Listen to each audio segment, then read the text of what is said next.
L'air de la montagne mordait les poumons de Martin Pike alors qu'il parcourait le dernier kilomètre et demi de sa course matinale du samedi. Le sentier serpentait à travers des pins lodgepole denses, le genre de terrain qui lui rappelait pourquoi il s'était installé dans le Montana après sa démobilisation. 6 ans après avoir quitté l'armée, il suivait toujours le même itinéraire chaque week-end, se levait toujours à 5 heures et gardait l'habitacle de son pick-up organisé comme un coffre de soldats. Certaines habitudes refusèrent de mourir, et Martin avait cessé d'essayer de les tuer. Ses bottes crissaient sur la terre durcie par le gel. Les matins d'octobre, à Ashpine, étaient d'affroi, et le restaient jusqu'à ce que le soleil dépasse la crête vers 8 heures. Il consulta sa montre, 6h47. Pile dans les temps, la ville dormirait encore quand il finirait. Ce qui lui convenait parfaitement, Martin préférait le monde calme et prévisible. Deux qualités qui s'étaient raréfiées dans sa vie outre-mer. Il tourna un virage où le sentier descendait vers Blacktail Creek quand il l'entendit. Un bruissement qui ne correspondait pas au rythme du vent dans les branches ou aux dispersions des animaux sauvages. Martin ralentit sa respiration, la rendant régulière tandis que son entraînement prenait le relais. Il scruta la ligne des arbres, notant les ombres et les motifs de mouvement comme il avait appris à repérer les insurgés dans la province de Helmand. Puis il vit le garçon. Andrew sortit de derrière un groupe de jeunes pins, et l'estomac de Martin se serra. Le gamin avait 7 ans, pieds nus malgré la température glaciale, ne portant que son pantalon de pyjama et un sweat à capuche fin ouvert sur sa poitrine, mais c'était ce qu'Andrew portait qui glaça Martin sur place. La petite June était enveloppée dans une couverture si usée que Martin pouvait voir sa peau à travers le tissu. Elle n'avait pas plus de 18 mois, et elle ne pleurait pas. Cela l'inquiétait plus que si elle l'avait fait. Les bébés qui arrêtèrent de pleurer avaient appris que pleurer ne servait à rien. Martin s'agenouilla, se faisant plus petit, moins menaçant. Les yeux d'Andrew étaient écarquillés et vitreux, sa respiration venant en halètements courts qui formaient des nuages dans l'air froid. « Andrew ». Martin garda une voix basse et stable, le même ton qu'il avait utilisé avec des civils effrayés à Kandahar. « Où est ta maman ? Que s'est-il passé ?» La tête du garçon pivota, vérifiant le sentier derrière lui. Ses épaules étaient voûtées en avant, protectrices, et ses bras tremblèrent de porter sa sœur. Martin remarqua les égratignures sur les avant-bras d'Andrew, fraîches, rouges et irritées contre sa peau pâle. Clint s'est énervé encore une fois. La voix d'Andrew se brisa. Il a attrapé June par sa couverture, l'a tiré droit du canapé. Je ne l'ai pas laissé faire. Je l'ai prise et j'ai couru. Martin sentit quelque chose de froid s'installer dans sa poitrine. La même sensation qu'il avait eue quand son convoi passait devant des villages incendiés où les locaux évitaient leur regard. Il avait appris à faire confiance à cette sensation. Cela signifiait que le danger était réel. Proche et en cours, « Tu as bien fait, Andrew. Tu as fait exactement ce qu'il fallait. » Martin se releva lentement, annonçant chaque mouvement. « On va vous trouver un endroit chaud tous les deux. »« D'accord. Mon pick-up est juste en haut du sentier. » Andrew hocha la tête mais ne bougea pas. Il regardait toujours en arrière, vers les arbres, vers la maison qu'il avait fui dans le noir. Martin pouvait voir la guerre se jouer derrière les yeux du gamin, le calcul de savoir si la sécurité maintenant valait la punition plus tard. « Il ne te suit pas ?» dit Martin. Bien qu'il n'en sache rien, et même s'il le faisait, il devrait passer par moi d'abord. Cela sembla faire effet. Andrew fit un pas en avant, puis un autre. Martin attrapa les 2 enfants d'un seul mouvement, sentant comme ils étaient allégés, comme le corps de June était trop petit et trop froid contre sa poitrine. Il se mit à trottiner, plus lentement que son rythme habituel mais régulier, couvrant les 800 mètres restants jusqu'au parking du départ du sentier. Son pick-up était seul sur le gravier, un F-150 poussiéreux avec une boîte à outils dans la benne et une trousse de premier secours sous le siège passager. Martin installa les 2 enfants dans l'habitacle, mit le chauffage au maximum et prit son téléphone. La répartitrice du 911 répondit à la 2e sonnerie. Martin lui donna les faits dans l'ordre. 2 mineurs, âgés de 7 ans et environ 18 mois, trouvés seuls sur le sentier de Blacktail, situation domestique possible. Demande d'ambulance à l'hôpital général d'Ashpine. Il n'enjoliva pas. Il avait appris dans l'armée que le premier rapport devait être clair et actionnable. En attendant les services d'urgence, Martin sortit la trousse de premier secours et examina June. Elle respirait normalement, mais sa peau était froide et sèche, probablement déshydratée. Andrew était assis rigide sur le siège passager, les bras autour de lui, fixant le tableau de bord comme s'il pouvait y trouver des réponses. « Qu'est-ce que tu as mangé en dernier ?» demanda Martin. Andrew réfléchit. « Here, peut-être. Clint a mangé la pizza ?» Martin garda une expression neutre. Mais sa mâchoire se serra, il tendit la main derrière le siège et trouva une barre protéinée, l'ouvrit et la tendit à Andrew. Le gamin se jeta dessus comme s'il mourait de faim, ce qui était probablement le cas. Ce n'était pas la première fois, Martin le savait maintenant, avec une clarté qui le rendait malade. Il y avait eu d'autres moments au cours des 6 derniers mois, de petites choses qu'il avait remarquées, puis laissées oublier parce que Helena était de la famille et qu'on n'interférait pas dans les affaires de famille. Andrew sursautant quand Martin levait la main trop vite pour attraper une clé du haut de l'étagère de son atelier auto. Helena annulant les dîners du dimanche parce que Clint ne se sentait pas bien, ce qui coïncidait toujours avec des bleus visibles sur ses bras. June hurlant dès que quelqu'un d'autre qu'Helena essayait de la porter, ce cri particulier qui parlait d'une peur apprise plutôt que d'un tempérament d'enfant.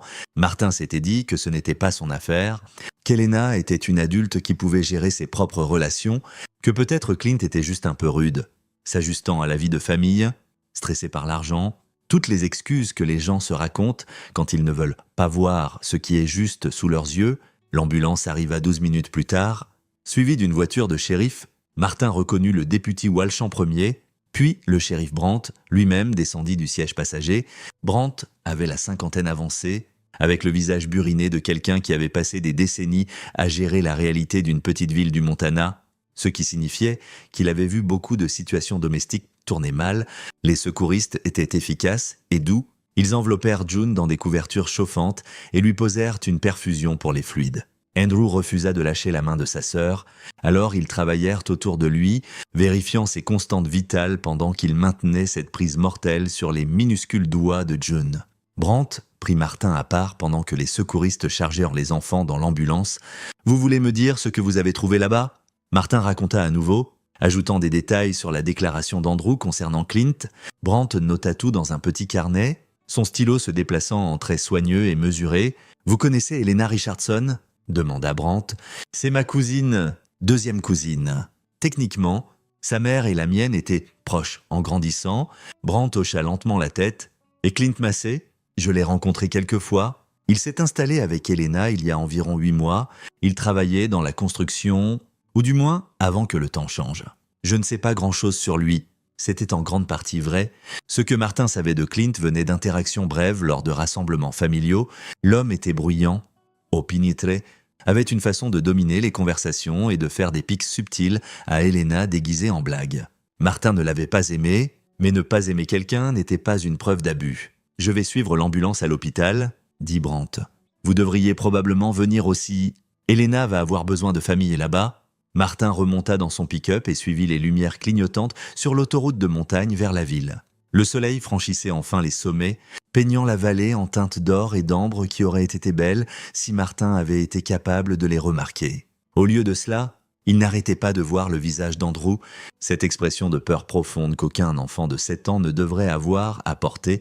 L'hôpital général d'Ashpine était une petite structure, 20 lits, avec une salle d'urgence qui gérait tout, des crises cardiaques aux accidents de chasse.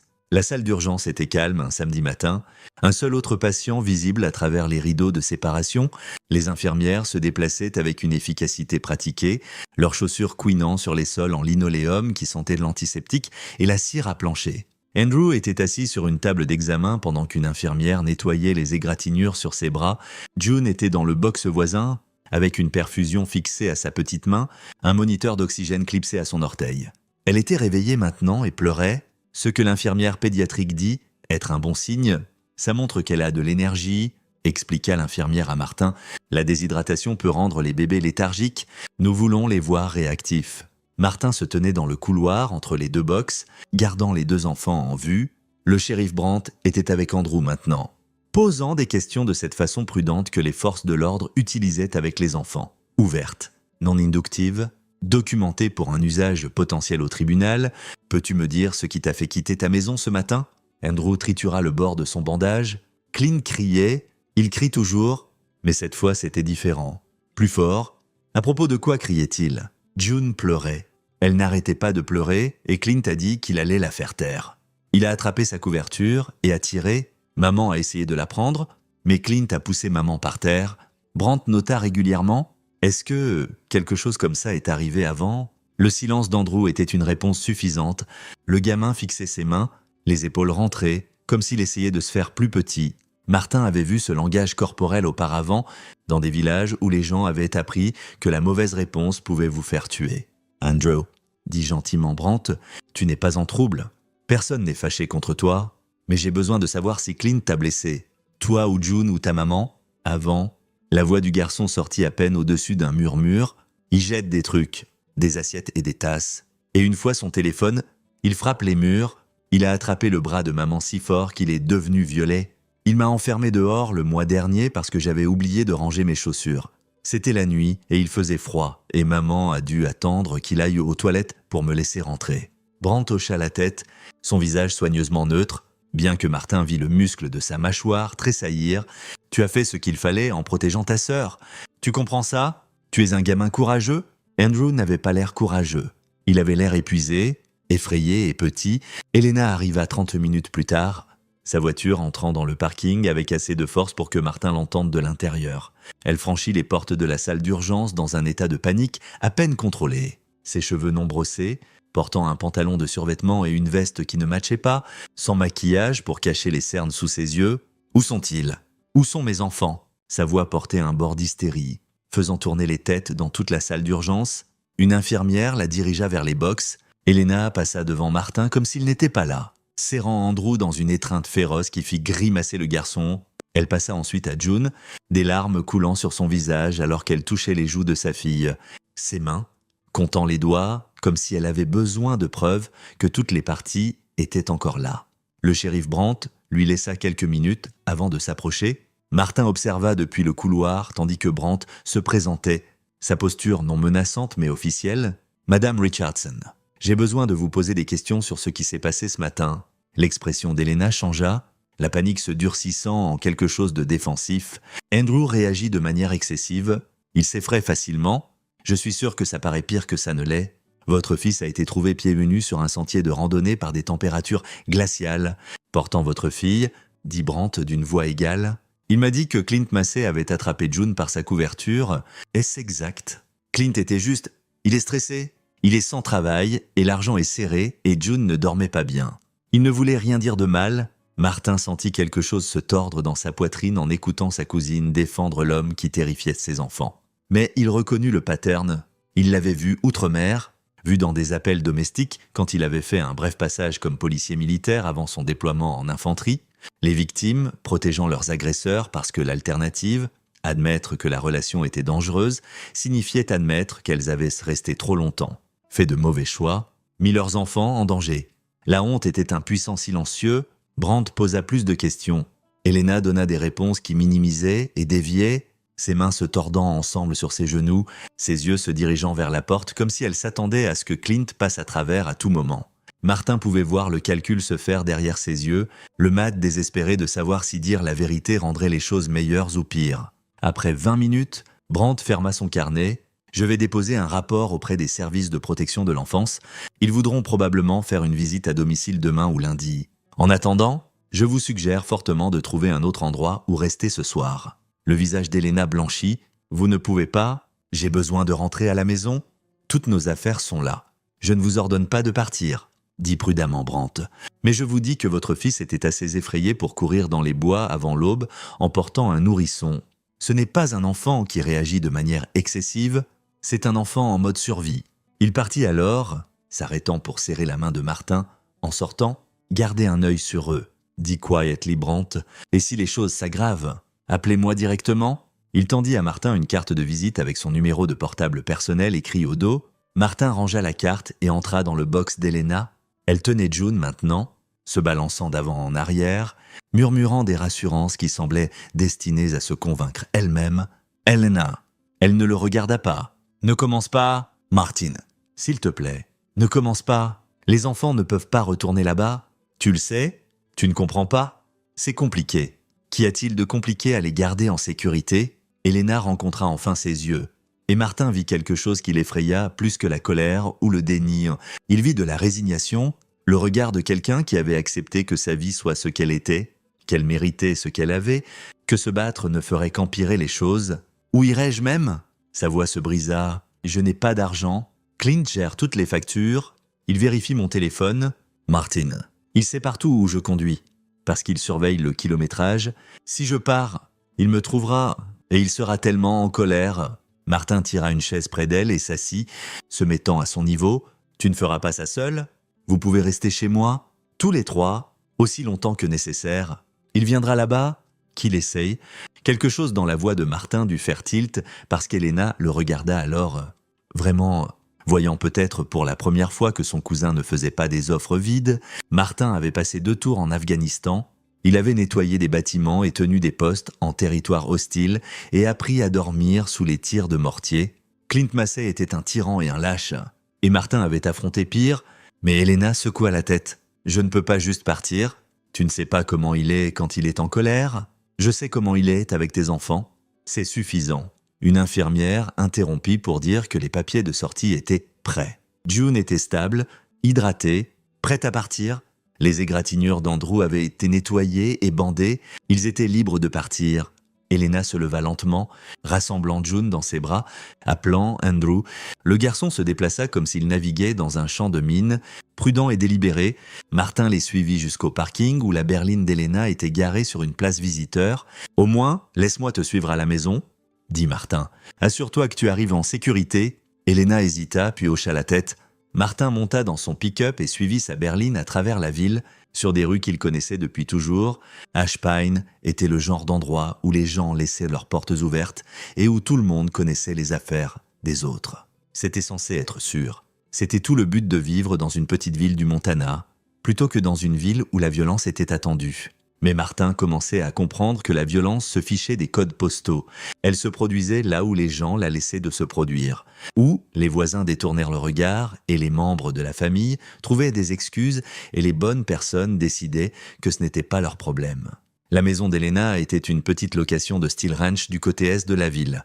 Un endroit avec un revêtement en vinyle et une cour qui avait besoin d'être tondue. Le pick-up de Clint n'était pas dans l'allée. Martin attendit qu'Elena fasse entrer les enfants, la regarda verrouiller la porte, puis resta assis dans son pick-up encore 10 minutes pour s'assurer que personne n'arrivait. Son téléphone bourdonna, un texto de son contremaître à l'atelier, livraison de pièces arrivée en avance. « Que veux-tu pour les tambours de frein ?» Martin commença à taper une réponse, puis s'arrêta, il regarda la maison, les rideaux tirés serrés sur chaque fenêtre et prit une décision. Il roula jusqu'à son atelier auto au nord de la ville, un garage à 2 baies avec un petit bureau et un parking qui doublait comme stockage pour les véhicules en attente de pièces. L'atelier était sa vie après l'armée, quelque chose de concret qu'il pouvait construire, réparer et contrôler. Il l'avait lancé avec sa prime de démobilisation et des prêts pour petites entreprises de vétérans et il avait grandi en quelque chose de stable. Martin se gara à sa place habituelle et resta dans l'habitacle, les mains encore sur le volant. La matinée était passée de routinière à catastrophique en l'espace d'1 heure. Et il traitait encore le poids de ce qu'il avait vu. Le visage d'Andrew n'arrêtait pas de lui revenir en mémoire. Ce mélange de peur et de détermination, 7 ans et déjà appris que les adultes ne pouvaient pas être confiés pour le protéger. Que la sécurité était quelque chose qu'on devait créer soi-même. Il pensa à chaque moment au cours des 6 derniers mois où il avait ignoré ou rationalisé. Andrew sursautant, les bleus d'Elena, les dîners annulés, et les excuses de dernière minute. La façon dont la voix d'Elena changeait quand elle parlait de Clint, devenant plus petite et plus prudente, comme si elle essayait de ne pas réveiller quelque chose de dangereux. Martin s'était dit que ce n'était pas sa place d'interférer, qu'Elena était une femme adulte qui pouvait faire ses propres choix. Mais Andrew et June ne faisaient pas de choix. Ils étaient piégés dans une situation qu'ils n'avaient aucun pouvoir de changer, et les adultes autour d'eux les abandonnèrent. Ils les avaient abandonnés. Cette réalisation pesait comme du fer dans son estomac. Martin avait passé des années à s'entraîner pour protéger les gens, à identifier les menaces et les neutraliser avant qu'elles ne s'aggravent. Il avait fait des patrouilles en territoire taliban et nettoyé des complexes d'insurgés et s'était tenu entre des civils et des combattants armés. Mais quand sa propre famille avait besoin de protection, il avait détourné le regard. L'espoir n'était pas un plan. Attendre qu'Elena règle ça elle-même n'était pas une stratégie. Clint Massey escaladait, et l'escalade dans les situations de violence domestique suivait des patterns prévisibles. Martin avait assisté à assez de briefings militaires sur la protection des forces pour savoir comment ça se déroulait. Comportement contrôlant, isolation, abuse financière, violence physique qui commençait petite et empirait. Éventuellement, quelqu'un mourait. Habituellement, la victime Parfois les enfants, occasionnellement l'abuseur quand la victime contre-attaquait. Enfin, Martin n'allait pas laisser ça arriver à ce point. Il sortit de son pick-up et entra dans son atelier. Son contremaître Dale réorganisait les étagères de pièces, une radio jouant du rock classique en fond. « Patron, où veux-tu celle-ci » Dale s'arrêta quand il vit le visage de Martin. « Ça va ? J'ai besoin que tu gères les choses aujourd'hui. Urgence familiale. » Dale hocha la tête sans poser de questions. Il travaillait pour Martin depuis 3 ans et savait qu'il ne fallait pas insister. « On a ce Silverado qui arrive pour des travaux de transmission à midi. Tu peux t'en occuper ? Appelle-moi si tu rencontres des problèmes. » Martin passa l'heure suivante à son bureau, dans le bureau, pas à travailler sur des factures ou à rappeler des clients, mais assis calmement et réfléchissant à la situation tactique. C'est comme ça que son esprit la formulait. Situation tactique.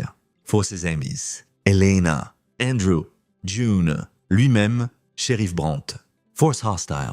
Clint Massey, inconnu. Ce que Clint ferait quand il réaliserait qu'Andrew avait impliqué les autorités, combien de contrôle il avait sur Elena, s'il escaladerait ou se retirerait. Les abuseurs escaladaient atypiquement quand ils sentaient leur contrôle leur échapper. Les statistiques sur les ordonnances de restriction étaient sombres.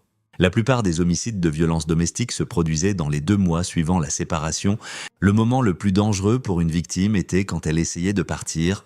Martin sortit son téléphone et ouvrit un fichier de notes. Il commença à documenter tout ce qu'il pouvait se rappeler sur la relation d'Elena avec Clint. Date où elle annulait des plans, blessures visibles et ses explications. Changement dans le comportement d'Andrew. Des choses que Clint avait dites lors de rassemblements familiaux qui semblaient bizarres à l'époque. Mais Martin les avait écartées comme des bizarreries de personnalité. La liste devint plus longue qu'il ne le voulait. Quand Martin leva les yeux, 2 heures étaient repassées. Il prit un déjeuner au dîner d'en face, un burger qu'il ne goûta pas et un café qui avait refroidi avant qu'il ne le finisse. Son téléphone sonna pendant qu'il mangeait. Le numéro d'Elena. « Salut » répondit-il. « J'ai besoin de récupérer Andrew à l'école aujourd'hui à 15 heures. Peux-tu me rencontrer là-bas ?»« Quoi ? S'il te plaît. Peux-tu… » Martin accepta. Il passa les 2 heures suivantes à finir les travaux sur le moteur et à nettoyer, regardant l'horloge comme si elle détenait des réponses. À 14h45, il roula jusqu'à l'école élémentaire d'Ashpine, un bâtiment bas en briques avec une aire de jeu et un parking qui se remplissait de minivans chaque après-midi. La berline d'Elena entra à 14h55. Martin se gara à côté d'elle et descendit. Elena avait l'air pire qu'elle ne l'avait samedi, épuisée, tirée, comme si elle n'avait pas dormi depuis des jours. Ils se tinrent entre leurs véhicules, ne se regardant pas vraiment l'un l'autre. « Clint ne sait pas que je t'ai appelé ?» dit Elena doucement. « Il pense que je vais juste chercher Andrew comme d'habitude. Que se passe-t-il » Avant qu'Elena puisse répondre, une femme d'une 30aine d'années s'approcha de l'entrée de l'école. Elle portait un pantalon et un cardigan, un sac en bandoulière, et avait la démarche déterminée de quelqu'un en mission. Elle hocha la tête vers Elena, puis tendit la main à Martin. « Vous devez être Martin Pike. Je suis Talia Grimes, la professeure d'Andrew. » Ils se serrèrent la main. Talia fit signe vers un banc au bord du parking. « Pouvons-nous parler un moment ?» Tous les 3. Ils s'assirent, Elena au milieu, grattant son ongle du pouce, comme si ça pouvait offrir une échappatoire. Talia sortit un dossier de son sac et l'ouvrit soigneusement. « Je veux commencer par dire qu'Andrew est un gamin brillant et gentil. Il est bon en maths, adore lire, aide les autres élèves sans qu'on le lui demande. Il est exactement le genre d'élève que les professeurs espèrent. Mais, incita Martin, mais au cours des derniers mois, j'ai remarqué des changements préoccupants. Il reste après l'école presque tous les jours, offrant de m'aider à nettoyer la classe ou à organiser les fournitures. Quand je suggère qu'il devrait rentrer chez lui, il trouve des excuses. Il veut finir un projet, il a besoin d'utiliser la bibliothèque de la classe. N'importe quoi pour retarder le départ. C'est arrivé au point où j'ai commencé à demander pourquoi il ne voulait pas rentrer à la maison. Le visage d'Elena était pâle. Qu'a-t-il dit ? Au début, rien. Puis la semaine dernière, il m'a dit que la maison est trop bruyante. Quand j'ai demandé ce qu'il voulait dire, il a dit qu'il y a beaucoup de cris et parfois des choses se cassent et que c'est plus facile de ne pas être là. Talia tendit le dossier à Martin. À l'intérieur se trouvaient des notes du conseiller scolaire datées des 3 derniers mois. Andrew a rapporté avoir fait des cauchemars 3 fois cette semaine. Andrew s'est endormi en classe. La mère dit qu'il a du mal à dormir à la maison. Andrew a été surpris par un bruit fort dans le couloir, a eu une crise d'anxiété dans les toilettes. Andrew a dessiné un portrait de famille en cours d'art qui montrait lui et sa sœur séparés des adultes par une ligne noire épaisse. Le conseiller a référé ses préoccupations à l'administration. Talia continua. Nous avons essayé de vous joindre, Elena, mais le numéro de téléphone que nous avons au dossier ne fonctionne pas. Clint a changé notre forfait, dit Elena doucement. Je n'ai plus mon propre téléphone. Nous partageons le sien. Talia et Martin échangèrent des regards. C'était un isolation textbook. Couper la communication indépendante de la victime. L'école est tenue de rapporter les soupçons d'abus sur enfants, dit prudemment Talia. Le directeur a déposé un rapport auprès des services de protection de l'enfance vendredi dernier. Ils vous contacteront bientôt si ce n'est pas déjà fait. Elena eut l'air sur le point d'être malade. Je ne savais pas qu'il faisait des cauchemars. Il ne me l'a jamais dit. Les enfants cachent souvent les choses pour protéger leurs parents. Dit Talia, ils ne veulent pas aggraver les problèmes. La cloche de l'école sonna. En quelques minutes, les enfants inondèrent le parking, sac à dos rebondissant, voix portant dans l'air de l'après-midi. Andrew apparut dans l'encadrement de la porte, scrutant le lot jusqu'à ce qu'il repère la voiture de sa mère.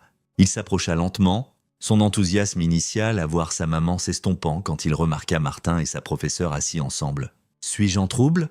demanda Andrew. « Non, mon pote, » dit Martin. « On discute juste. Comment était l'école aujourd'hui ? Bien ?» La réponse automatique d'un enfant qui avait appris à ne pas se plaindre. Talia se leva et ébouriffa les cheveux d'Andrew. « Tu as été super au quiz de maths aujourd'hui. Je suis fier de toi. » Andrew réussit un petit sourire. Talia tendit une carte à Elena avec le numéro direct du conseiller scolaire et repartit vers le bâtiment. Martin la regarda partir, reconnaissant que quelqu'un d'autre ait remarqué les signes, qu'Andrew est au moins un adulte dans sa vie quotidienne qui prêtait attention. Elena installa Andrew dans la voiture. Martin se pencha par la fenêtre du conducteur. « Où est June ? À la garderie ? Je dois la récupérer avant 17h où ils facturent un supplément. Viens chez moi après. Dîne avec moi. Juste nous quatre. » Clint n'a pas besoin de savoir. Les mains d'Elena serrèrent le volant. « Je ne peux pas continuer comme ça. À me faufiler. Mentir sur où je suis. Ça rend tout pire ? Qu'est-ce qui rendrait ça mieux ?» Elle n'avait pas de réponse à ça. Martin recula et la regarda partir. Le visage d'Andrew pressé contre la vitre arrière, le regardant jusqu'à ce que la voiture tourne le coin et disparaisse. Martin passa l'après-midi de lundi à son cabine, marchant de long en large dans son salon, téléphone en main, attendant un appel qui ne vint pas. À 20h, il prit la décision de rouler jusqu'à la maison d'Elena une fois de plus. Si elle ne venait pas à lui, il apporterait la sécurité à elle. La maison était sombre quand il arriva. Les deux véhicules encore dans l'allée, mais aucune lumière sauf une lueur faible de ce qui pouvait être une télévision. Martin s'assit dans son pick-up de l'autre côté de la rue, moteur éteint, observant. Il ne savait pas ce qu'il observait, des signes de violence. Peut-être, ou juste une preuve, qu'ils étaient vivants et respiraient. À 21h15, la porte d'entrée s'ouvrit, Clint sortit portant 2 sacs poubelles, les jeta dans la poubelle extérieure avec plus de force que nécessaire, puis rentra. La porte claqua assez fort pour que Martin l'entende de l'autre côté de la rue. Il attendit 1 heure de plus, rien d'autre ne se passa. Finalement, à contre-cœur, Martin démarra son pick-up et rentra chez lui. Le matin de mardi commença avec de la pluie. Le genre de bruine régulière qui faisait disparaître les montagnes dans un brouillard gris. Martin était à son atelier à 7h, travaillant sur de la paperasse qu'il avait évitée quand le shérif Brandt franchit la porte d'entrée. « Vous avez 1 minute ?» demanda Brandt.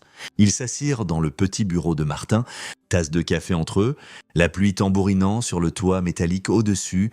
Brandt avait l'air fatigué, les lignes profondes autour des yeux. « J'ai parlé au service de protection de l'enfance hier, » dit Brandt. « Ils envoient quelqu'un aujourd'hui pour visiter Elena et les enfants. Procédure standard après l'incident à l'hôpital et le rapport de l'école. Est-ce que ça aidera ? Ça dépend de ce qu'ils trouvent. Si la maison est propre et que les enfants semblent si bien et qu'Elena dit que tout va bien, ils recommanderont probablement des services familiaux mais ne retireront pas les enfants. S'ils voient un danger immédiat, ils peuvent intervenir. » Martin posa son café. Clint est assez intelligent pour nettoyer, pour une inspection, et Elena leur dira ce qu'il veut qu'elle dise.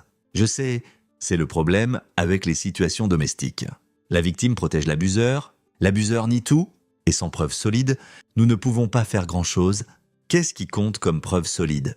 Brandt s'adossa à sa chaise, blessures documentées avec rapports médicaux, témoins de violence, enregistrements ou messages montrant des menaces, pattern d'appel à la police au domicile. Plus nous en avons, Plus le dossier est fort, Martin pensa à la documentation qu'il avait commencée samedi. Le chronologie des incidents qu'il construisait, si je vous apporte un enregistrement détaillé des choses que j'ai observées au cours des derniers 6 mois, bleu, plans annulés, changement de comportement, est-ce que ça aiderait, ça soutiendrait un pattern? Oui, mais nous aurions besoin de plus que les observations d'une personne, voisins, autres membres de la famille. Collègues, multiples sources rapportant des préoccupations consistantes, je vous obtiendrai multiples sources. Brandt l'étudia, Martin. J'apprécie ce que vous essayez de faire. Mais vous devez être prudent. Les hommes comme Clint Massey ne réagissent pas bien à être défiés. Ils escaladent, ils ripostent, qu'il escalade, je n'ai pas peur de lui. Peut-être que vous devriez, pas pour vous, mais pour Elena, quand ces situations tournent mal, elles tournent mal vite, et c'est toujours la victime qui paie le prix. Après le départ de Brandt, Martin fit une liste des personnes qui avaient eu contact avec Elena et les enfants au cours de l'année passée. Voisins, membre de l'église, sa propre mère, qui avait commenté plusieurs fois qu'Elena semblait renfermée, le bureau du pédiatre, le personnel de la garderie. Il commença à passer des appels. Mercredi après-midi, il avait des déclarations de 6 personnes, un voisin qui avait entendu des cris et des bruits de choc de la maison d'Elena à plusieurs occasions, la directrice de la garderie qui avait noté que June arrivait souvent avec des vêtements sales et semblait sous poids, un volontaire de l'église qui avait essayé de recruter Elena pour une étude biblique pour femmes et s'était vu dire par Clint qu'Elena n'avait pas besoin d'activités extérieures, la mère de Martin, qui avait documenté 2 instances où Elena était arrivée à des événements familiaux avec des bleus visibles et des explications peu convaincantes. Martin compila tout dans un seul document, dates, heures, déclarations, ses propres observations, photos qu'il avait prises d'Elena lors de rassemblements familiaux où les bleus étaient visibles. Il l'imprima et le livra au bureau du shérif Brandt, mercredi soir. Brandt lut le dossier lentement, prenant des notes dans les marges. Quand il finit, il leva les yeux vers Martin avec quelque chose proche du respect. « C'est du bon travail, minutieux. Le genre de documentation qui construit un dossier. Que se passe-t-il maintenant ? Maintenant, je creuse plus profond.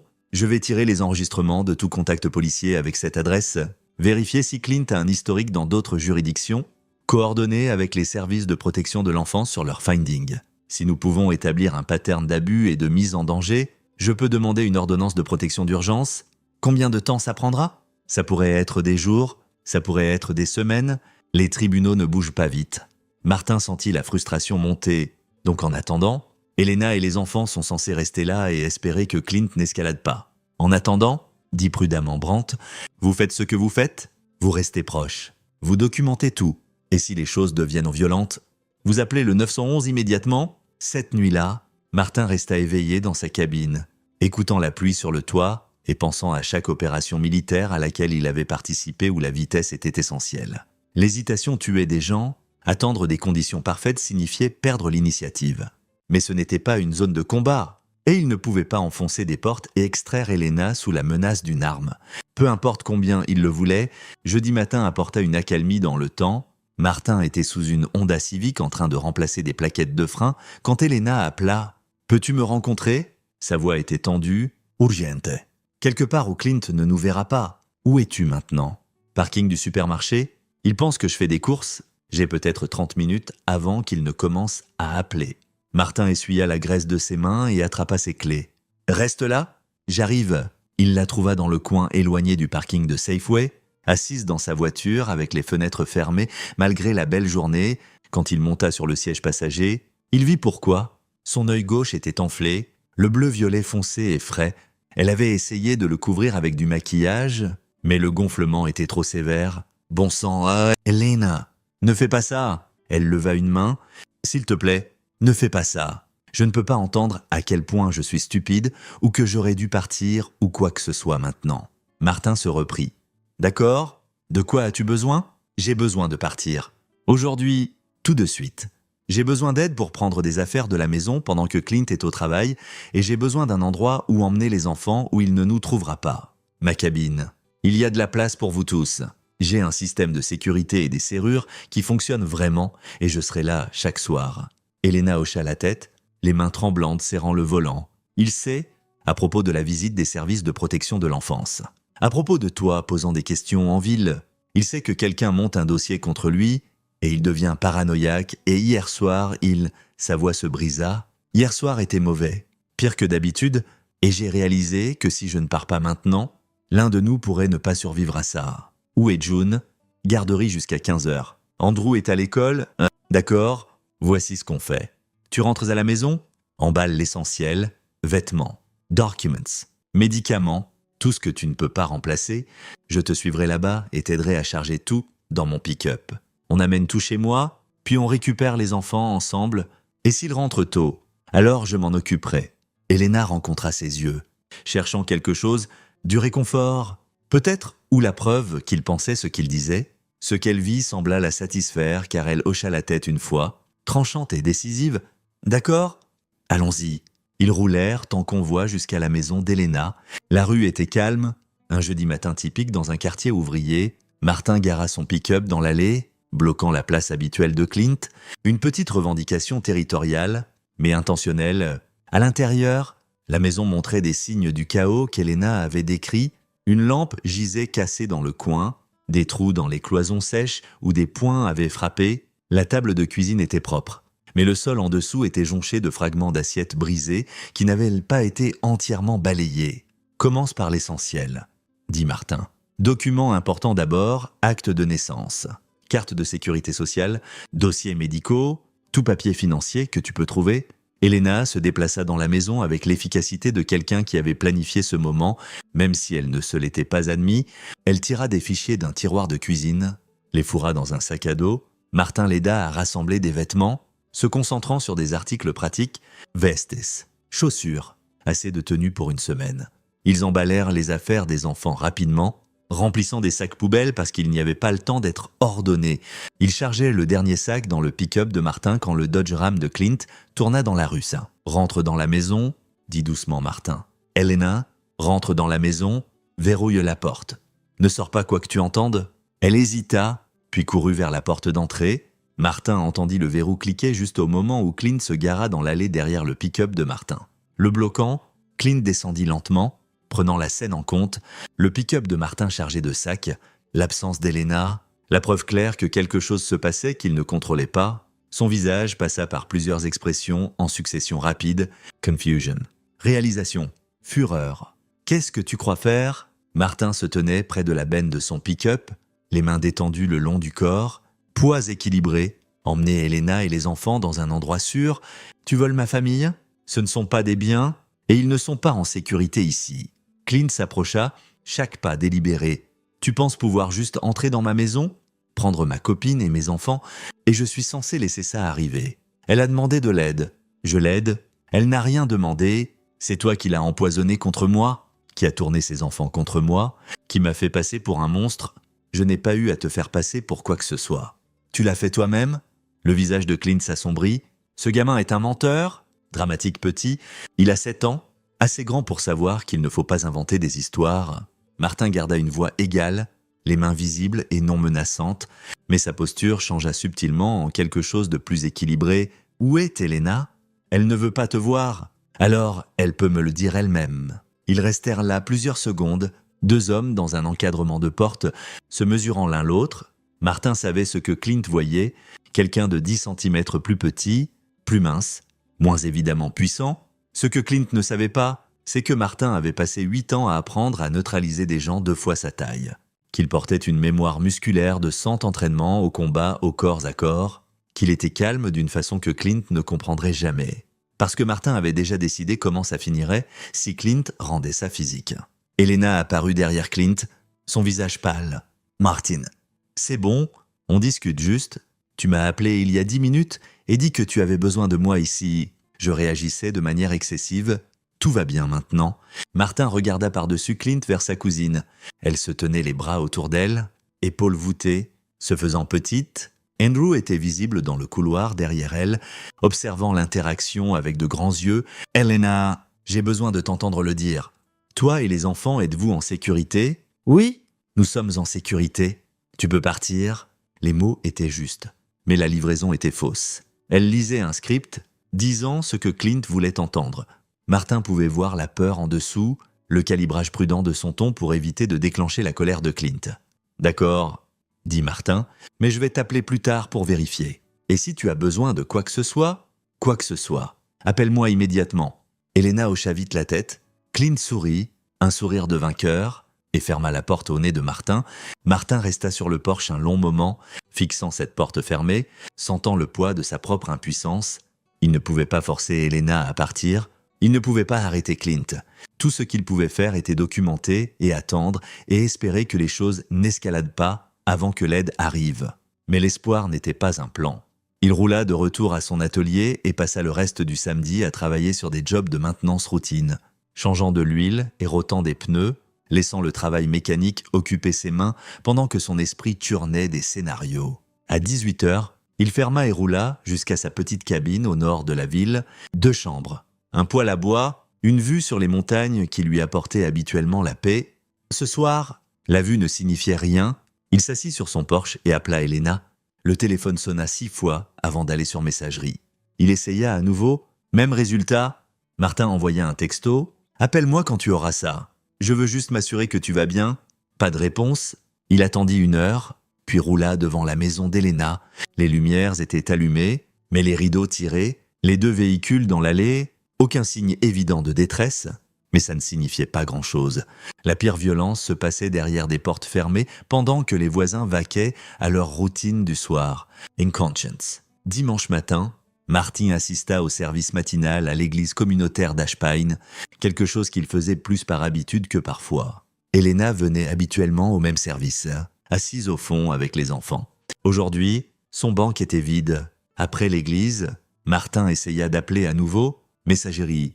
Il envoya un autre texto. Pas de réponse. Dimanche soir, il envisageait des options allant de demandes de contrôle de bien-être à se présenter à la porte d'Elena avec le shérif Brandt. Mais il avait été soldat assez longtemps pour savoir que forcer une situation trop tôt pouvait se retourner contre soi. Elena avait besoin de choisir de partir. Être pressurée par la famille pourrait la pousser plus loin dans le contrôle de Clint. Lundi matin arriva froid et gris. Martin ouvrit son atelier à 7h et passa la matinée à reconstruire un moteur, laissant le travail familier calmer ses nerfs. À midi, son téléphone sonna enfin. « Elena, salut ?» répondit-il, essayant de garder le soulagement hors de sa voix. « Je dois récupérer Andrew à l'école aujourd'hui à 15h.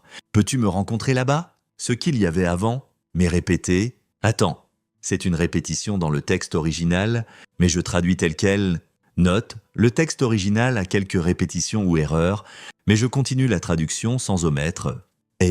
Lundi soir, Martin passa la soirée à sa cabine, marchant de long en large dans son salon, téléphone en main, attendant un appel qui ne vint pas à 20h.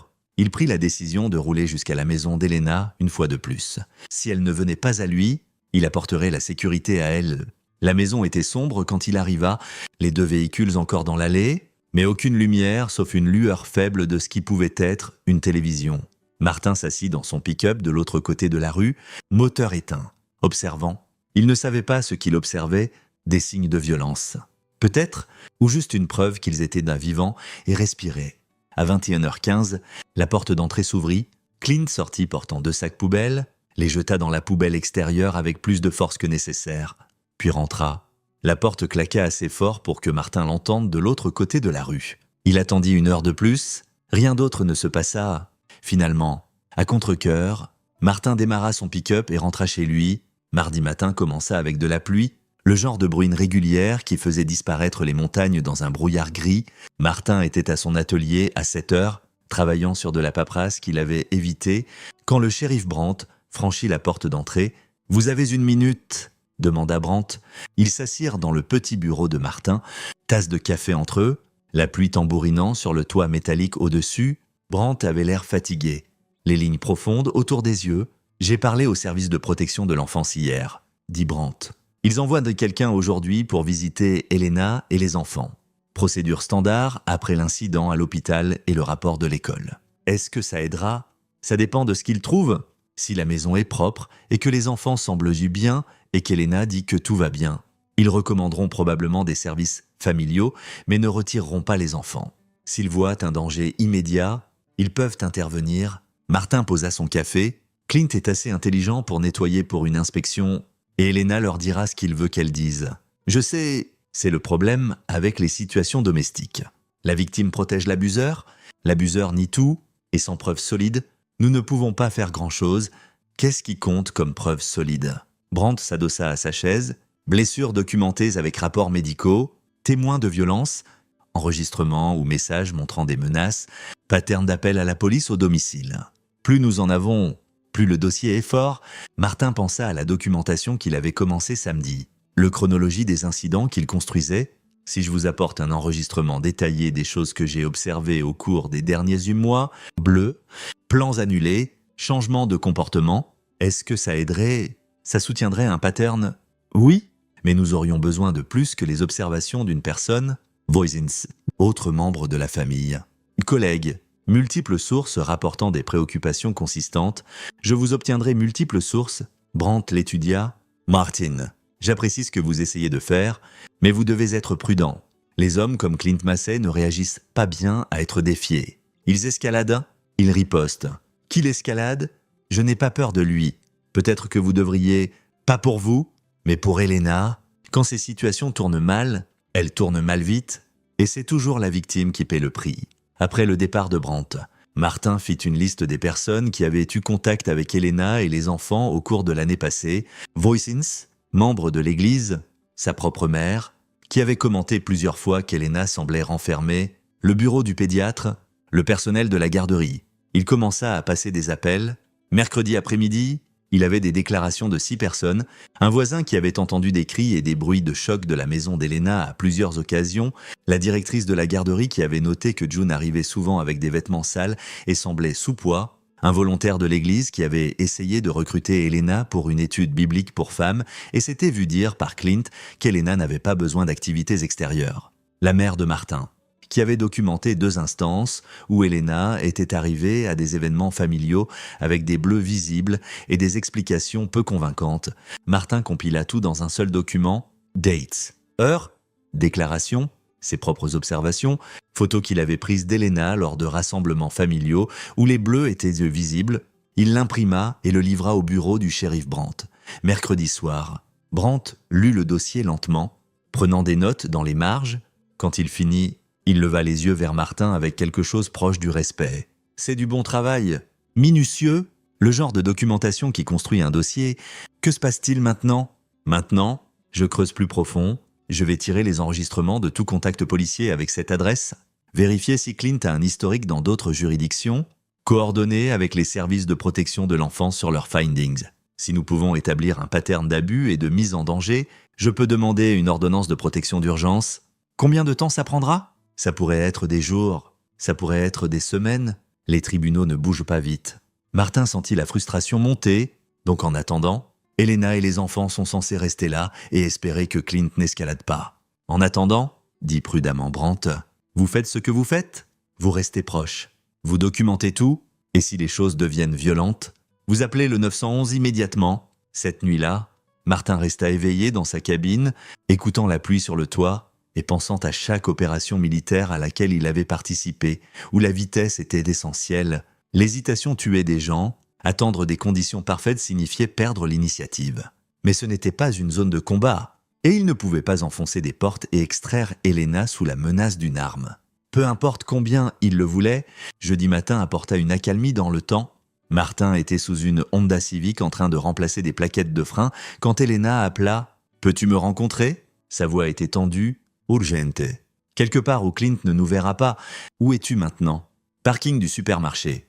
Il pense que je fais des courses. J'ai peut-être 30 minutes avant qu'il ne commence à appeler. Martin essuya la graisse de ses mains et attrapa ses clés. Reste là, j'arrive. Il la trouva dans le coin, éloignée du parking de Safeway, assise dans sa voiture avec les fenêtres fermées malgré la belle journée. Quand il monta sur le siège passager, il vit pourquoi. Son œil gauche était enflé, le bleu-violet foncé et frais. Elle avait essayé de le couvrir avec du maquillage, mais le gonflement était trop sévère. Bon sang, Elena, ne fais pas ça. Elle leva une main. S'il te plaît, ne fais pas ça. Je ne peux pas entendre à quel point je suis stupide ou que j'aurais dû partir ou quoi que ce soit maintenant. Martin se reprit. D'accord, de quoi as-tu besoin? J'ai besoin de partir. Aujourd'hui, tout de suite. J'ai besoin d'aide pour prendre des affaires de la maison pendant que Clint est au travail et j'ai besoin d'un endroit où emmener les enfants où il ne nous trouvera pas. Ma cabine, il y a de la place pour vous tous.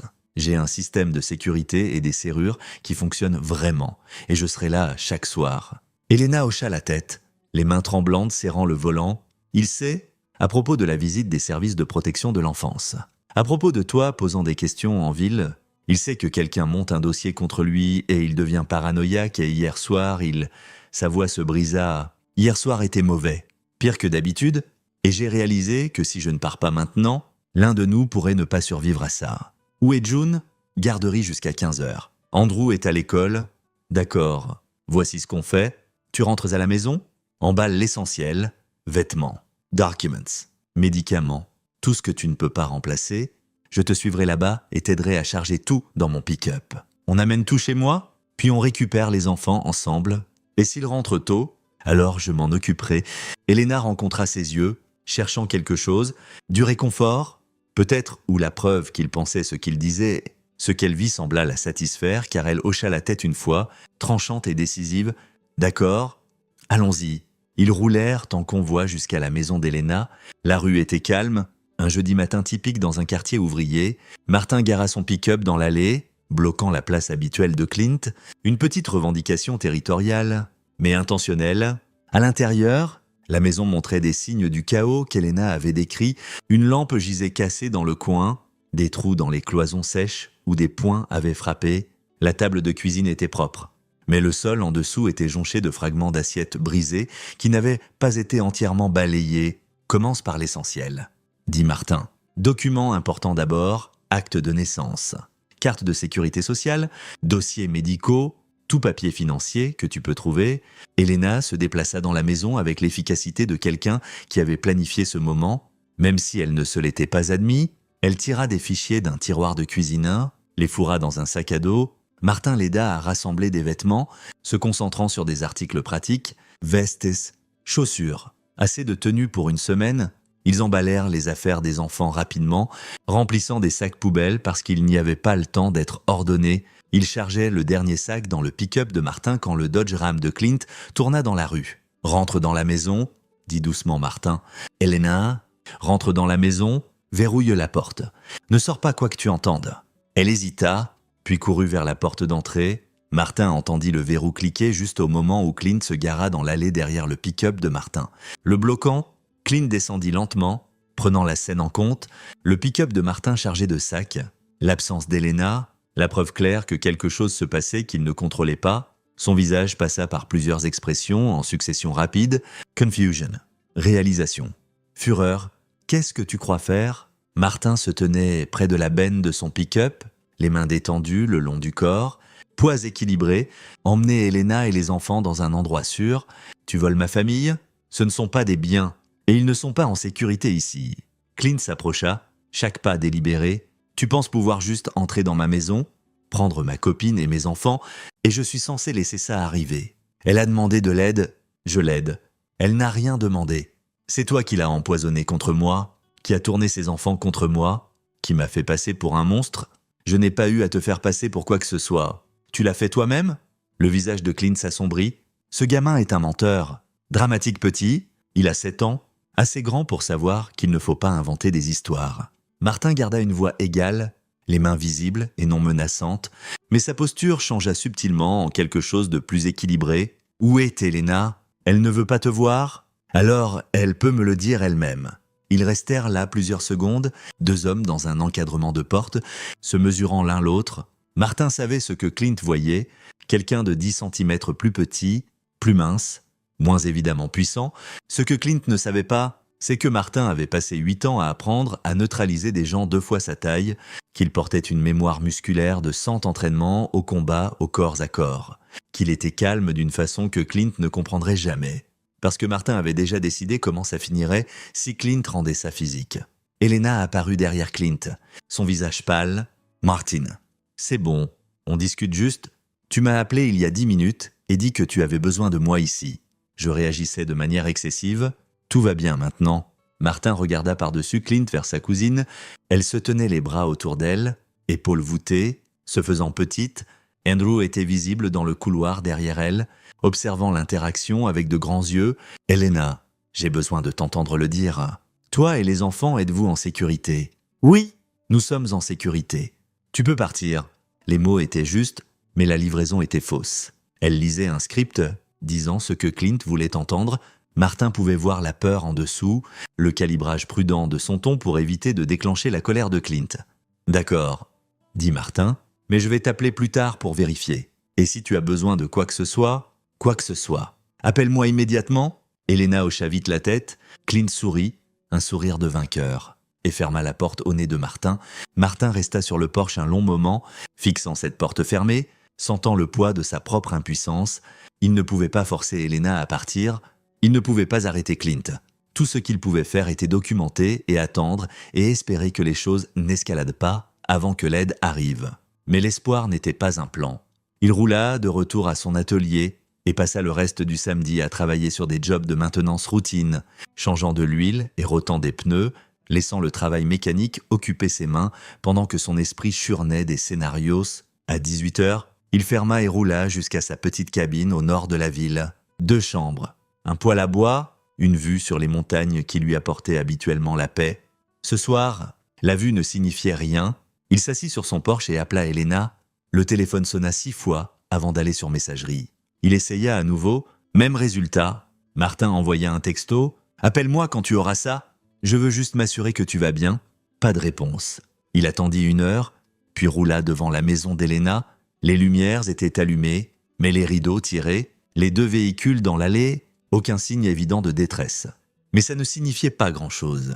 La pire violence se passait derrière des portes fermées pendant que les voisins vaquaient à leur routine du soir. In conscience. Dimanche matin, Martin assista au service matinal à l'église communautaire d'Ashpine.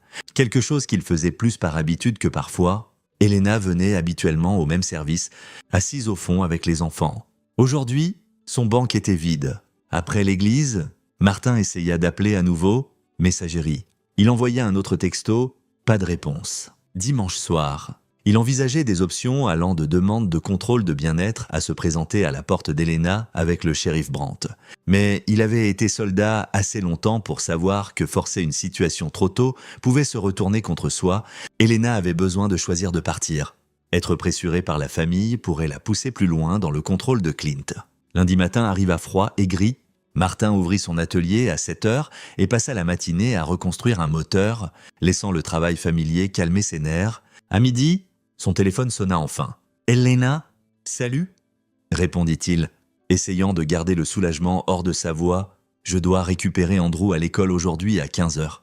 Peux-tu me rencontrer là-bas ?»« Et quoi ? S'il te plaît. Peux-tu… » Martin accepta. Il passa les 2 heures suivantes à finir les travaux sur le moteur et à nettoyer, regardant l'horloge comme si elle détenait des réponses.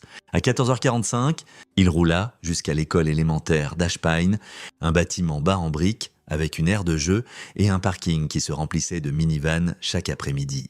La berline d'Elena entra à 14h55. Martin se gara à côté d'elle et descendit.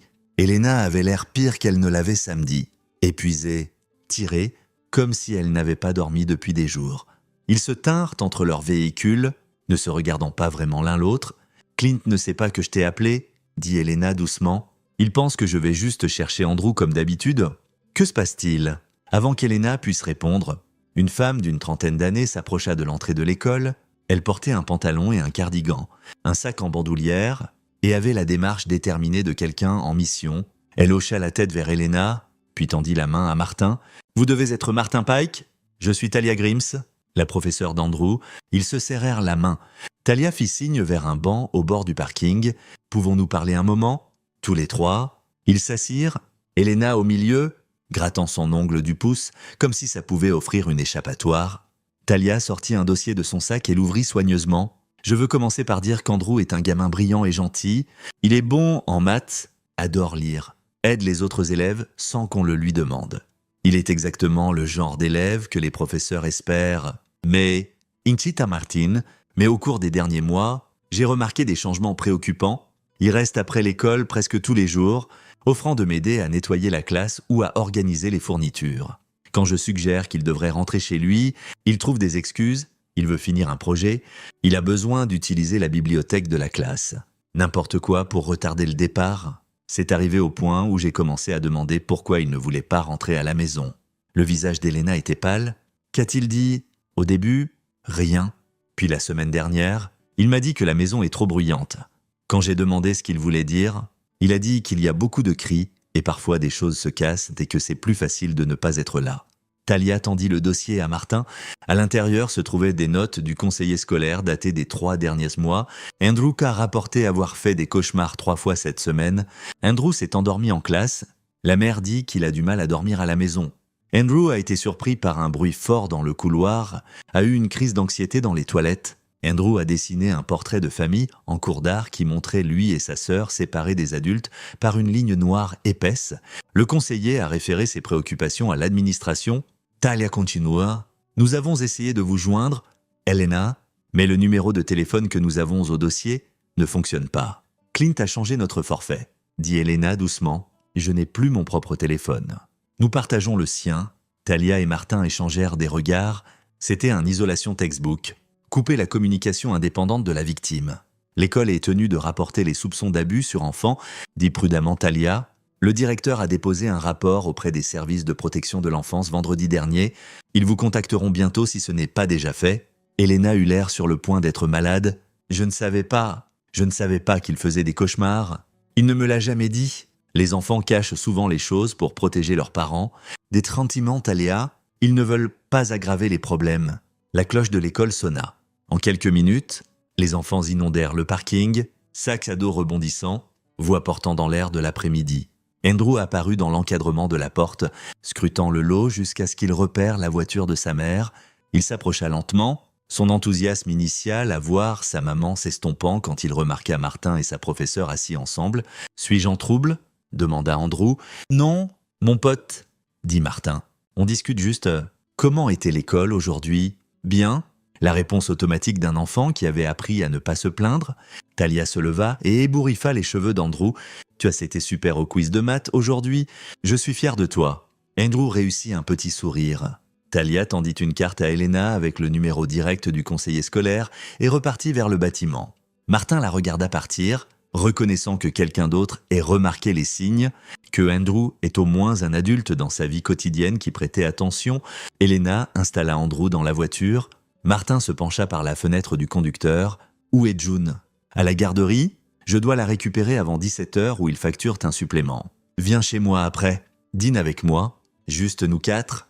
Clint n'a pas besoin de savoir. » Les mains d'Elena serrèrent le volant. « Je ne peux pas continuer comme ça, à me faufiler, mentir sur où je suis. Ça rend tout pire. Qu'est-ce qui rendrait ça mieux ?» Elle n'avait pas de réponse à ça. Martin recula et la regarda partir. Le visage d'Andrew pressé contre la vitre arrière, le regardant jusqu'à ce que la voiture tourne le coin et disparaisse. Martin passa l'après-midi de lundi à sa cabine, marchant de long en large dans son salon, téléphone en main, attendant un appel qui ne vint pas. À 20h, il prit la décision de rouler jusqu'à la maison d'Elena une fois de plus. Si elle ne venait pas à lui, il apporterait la sécurité à elle. La maison était sombre quand il arriva. Les 2 véhicules encore dans l'allée, mais aucune lumière, sauf une lueur faible de ce qui pouvait être une télévision. Martin s'assit dans son pick-up de l'autre côté de la rue, moteur éteint, observant. Il ne savait pas ce qu'il observait. Des signes de violence, peut-être, ou juste une preuve qu'ils étaient vivants et respiraient. À 21h15, la porte d'entrée s'ouvrit. Clint sortit portant 2 sacs poubelles, les jeta dans la poubelle extérieure avec plus de force que nécessaire, puis rentra. La porte claqua assez fort pour que Martin l'entende de l'autre côté de la rue. Il attendit 1 heure de plus, rien d'autre ne se passa. Finalement, à contre-cœur, Martin démarra son pick-up et rentra chez lui. Mercredi après-midi, Martin était à son bureau en train de faire de la paperasse quand quelqu'un frappa à la porte d'entrée de son atelier. Il leva les yeux pour voir Clint debout dehors, bras croisés, le fixant directement à travers la vitre. Martin se leva lentement, évaluant la situation.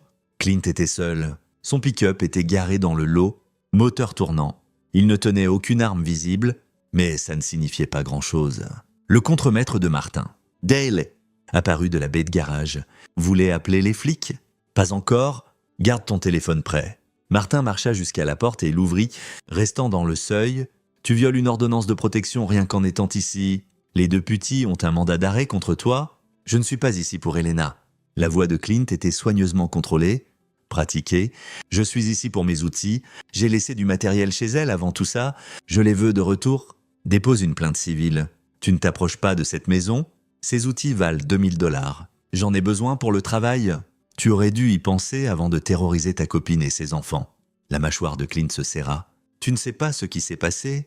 Tu n'as qu'un côté de l'histoire. Je sais ce que j'ai vu. Je sais ce que l'hôpital a documenté. Je sais qu'Andrew était assez effrayé pour courir dans les bois, pieds nus. C'est tout ce que j'ai besoin de savoir. Elena te manipulé. Elle est bonne pour jouer la victime. Toujours été. Martin faillit rire. La seule personne manipulée ici, c'est toi, et tu le fais toi-même. Tu ne peux pas accepter qu'elle soit partie. Alors tu te racontes des histoires où tu es la victime et tout le monde est en tort. Mais la réalité se fiche de tes histoires. Clint fit un pas en avant, le poids de Martin se déplaça automatiquement, mémoire musculaire prenant le relais. « Tu penses que tu la protèges ?» dit Clint. « Mais tu rends tout pire. Elle a besoin de moi, ses enfants ont besoin de moi, c'est moi qui ai pourvu à leurs besoins. Fournir de la peur et de la violence n'est pas fournir quoi que ce soit de valeur. Je n'ai jamais frappé ces enfants. Tu n'avais pas besoin, tu as blessé leur mère devant eux, tu as créé un environnement où ils vivaient en anxiété constante, c'est de l'abus. » Les mains de Clint se serrèrent en poing. Martin pouvait voir qu'il calculait, essayant de décider si attaquer Martin valait les conséquences. « Tu vas regretter ça ?»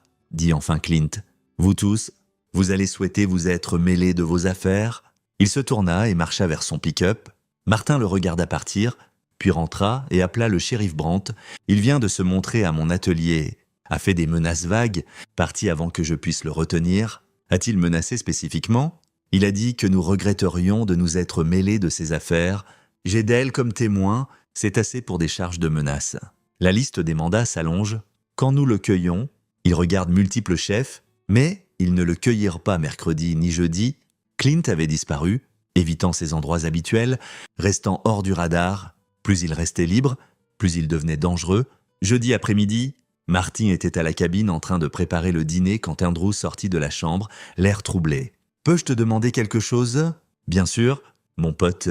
Qu'est-ce qu'il y a ? Toi et maman allez-vous vous marier ?» Martin faillit laisser tomber la spatule qu'il tenait. « Et quoi ? Non ?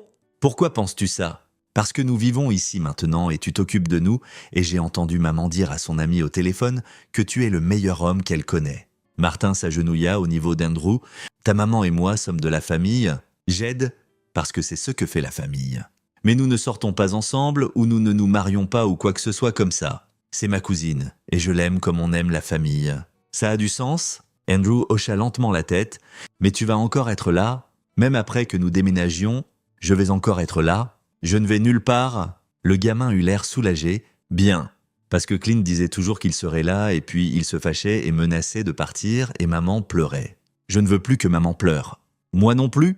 Et je te promets, je ne vais pas faire ce genre de menace. Si je dis que je serai là, cette nuit-là, après que les enfants soient couchés. Martin et Elena s'assirent sur le porche. La température avait chuté en dessous de 0, leur souffle formant des nuages dans l'air immobile. Andrew m'a demandé pour nous deux nous marier. Did Martin ? Elena gémit. Je suis désolé. Les enfants ont des idées bizarres sur comment fonctionnent les relations. C'est bon. Je voulais juste que tu le saches au cas où il en parle. Je lui ai dit que nous sommes de la famille, mais pas romantique ou quoi que ce soit comme ça. Merci, et merci de lui avoir fait clair que tu ne vas nulle part. Il a besoin de cette stabilité. Ils s'assirent en silence un moment, regardant les étoiles émerger dans le ciel, s'assombrissant. J'ai pensé à ce qui vient ensuite, dit Elena. Après que tout ça soit résolu, je ne peux pas rester à Ashpine. Trop de souvenirs. Trop de chances de croiser Clint ou des gens qui lui diront où je suis. Où irais-tu ? Peut-être Bozeman. C'est assez grand pour que je trouve du travail, assez petit pour ne pas me sentir perdu, assez proche pour visiter la famille, mais assez loin pour un nouveau départ. C'est un bon plan ? Quand tu seras prête, je t'aiderai à t'installer. Vendredi matin, Martin était en train d'installer un nouveau système d'échappement quand le shérif Brandt entra dans son atelier. Nous l'avons... Les deux petits l'ont cueilli dans un bar à Belgrade hier soir. Il est mis en accusation cet après-midi sur multiples charges, violation d'ordonnance de protection, méfaits criminels. Menaces, harcèlement, aura-t-il une caution ? Probablement, mais les conditions seront strictes. Pas de contact avec Elena ou les enfants, voyage restreint. Peut-être un bracelet électronique. Et s'il viole à nouveau, la caution est révoquée. Combien de temps jusqu'au procès? 2 mois, probablement. Les tribunaux sont surchargés, mais l'audience pour l'ordonnance de protection est la semaine prochaine. C'est plus immédiat, Martin le remercia et retourna au travail, mais son esprit était sur le timeline. 2 mois de ça, 2 mois à regarder par-dessus l'épaule et vérifier les serrures et se demander quand Clint craquerait. L'accusation eut lieu vendredi après-midi. David Sterling, l'avocat, y assista et appela Martin après pour un update. Le juge a fixé la caution à 9 200 €. Clint l'a posté via un cautionneur. Il est sorti, mais avec des conditions, pas de contact, pas de sortie du comté, pas de possession d'armes à feu. Ils l'ont équipé d'un moniteur GPS, alors nous saurons s'il s'approche. En théorie, le moniteur a des limitations. Zones rurales, mauvais temps, glitches techniques, ne suppose pas qu'il est infaillible. La première semaine après l'ordonnance de protection passa sans incident. Pas de texto de Clint, pas de passage dans voiture, pas d'incident du tout. Le silence semblait plus menaçant que l'action l'aurait été. Lundi apporta la réalité, revenant en force. Le contremaître de l'atelier de Martin appela à 7 heures. « Patron, tu dois venir ici. Quelqu'un a saccagé l'endroit. » Martin arriva pour trouver la fenêtre, avant de son atelier brisé, du verre jonchant le parking. À l'intérieur, des outils étaient éparpillés, de l'équipement endommagé, des obscénités sprayées sur les murs. La vidéo de sécurité montrait une figure en sweat à capuche et masque, mais Martin n'avait pas besoin de voir le visage pour savoir qui l'avait fait. Le shérif Brandt arriva 20 minutes plus tard.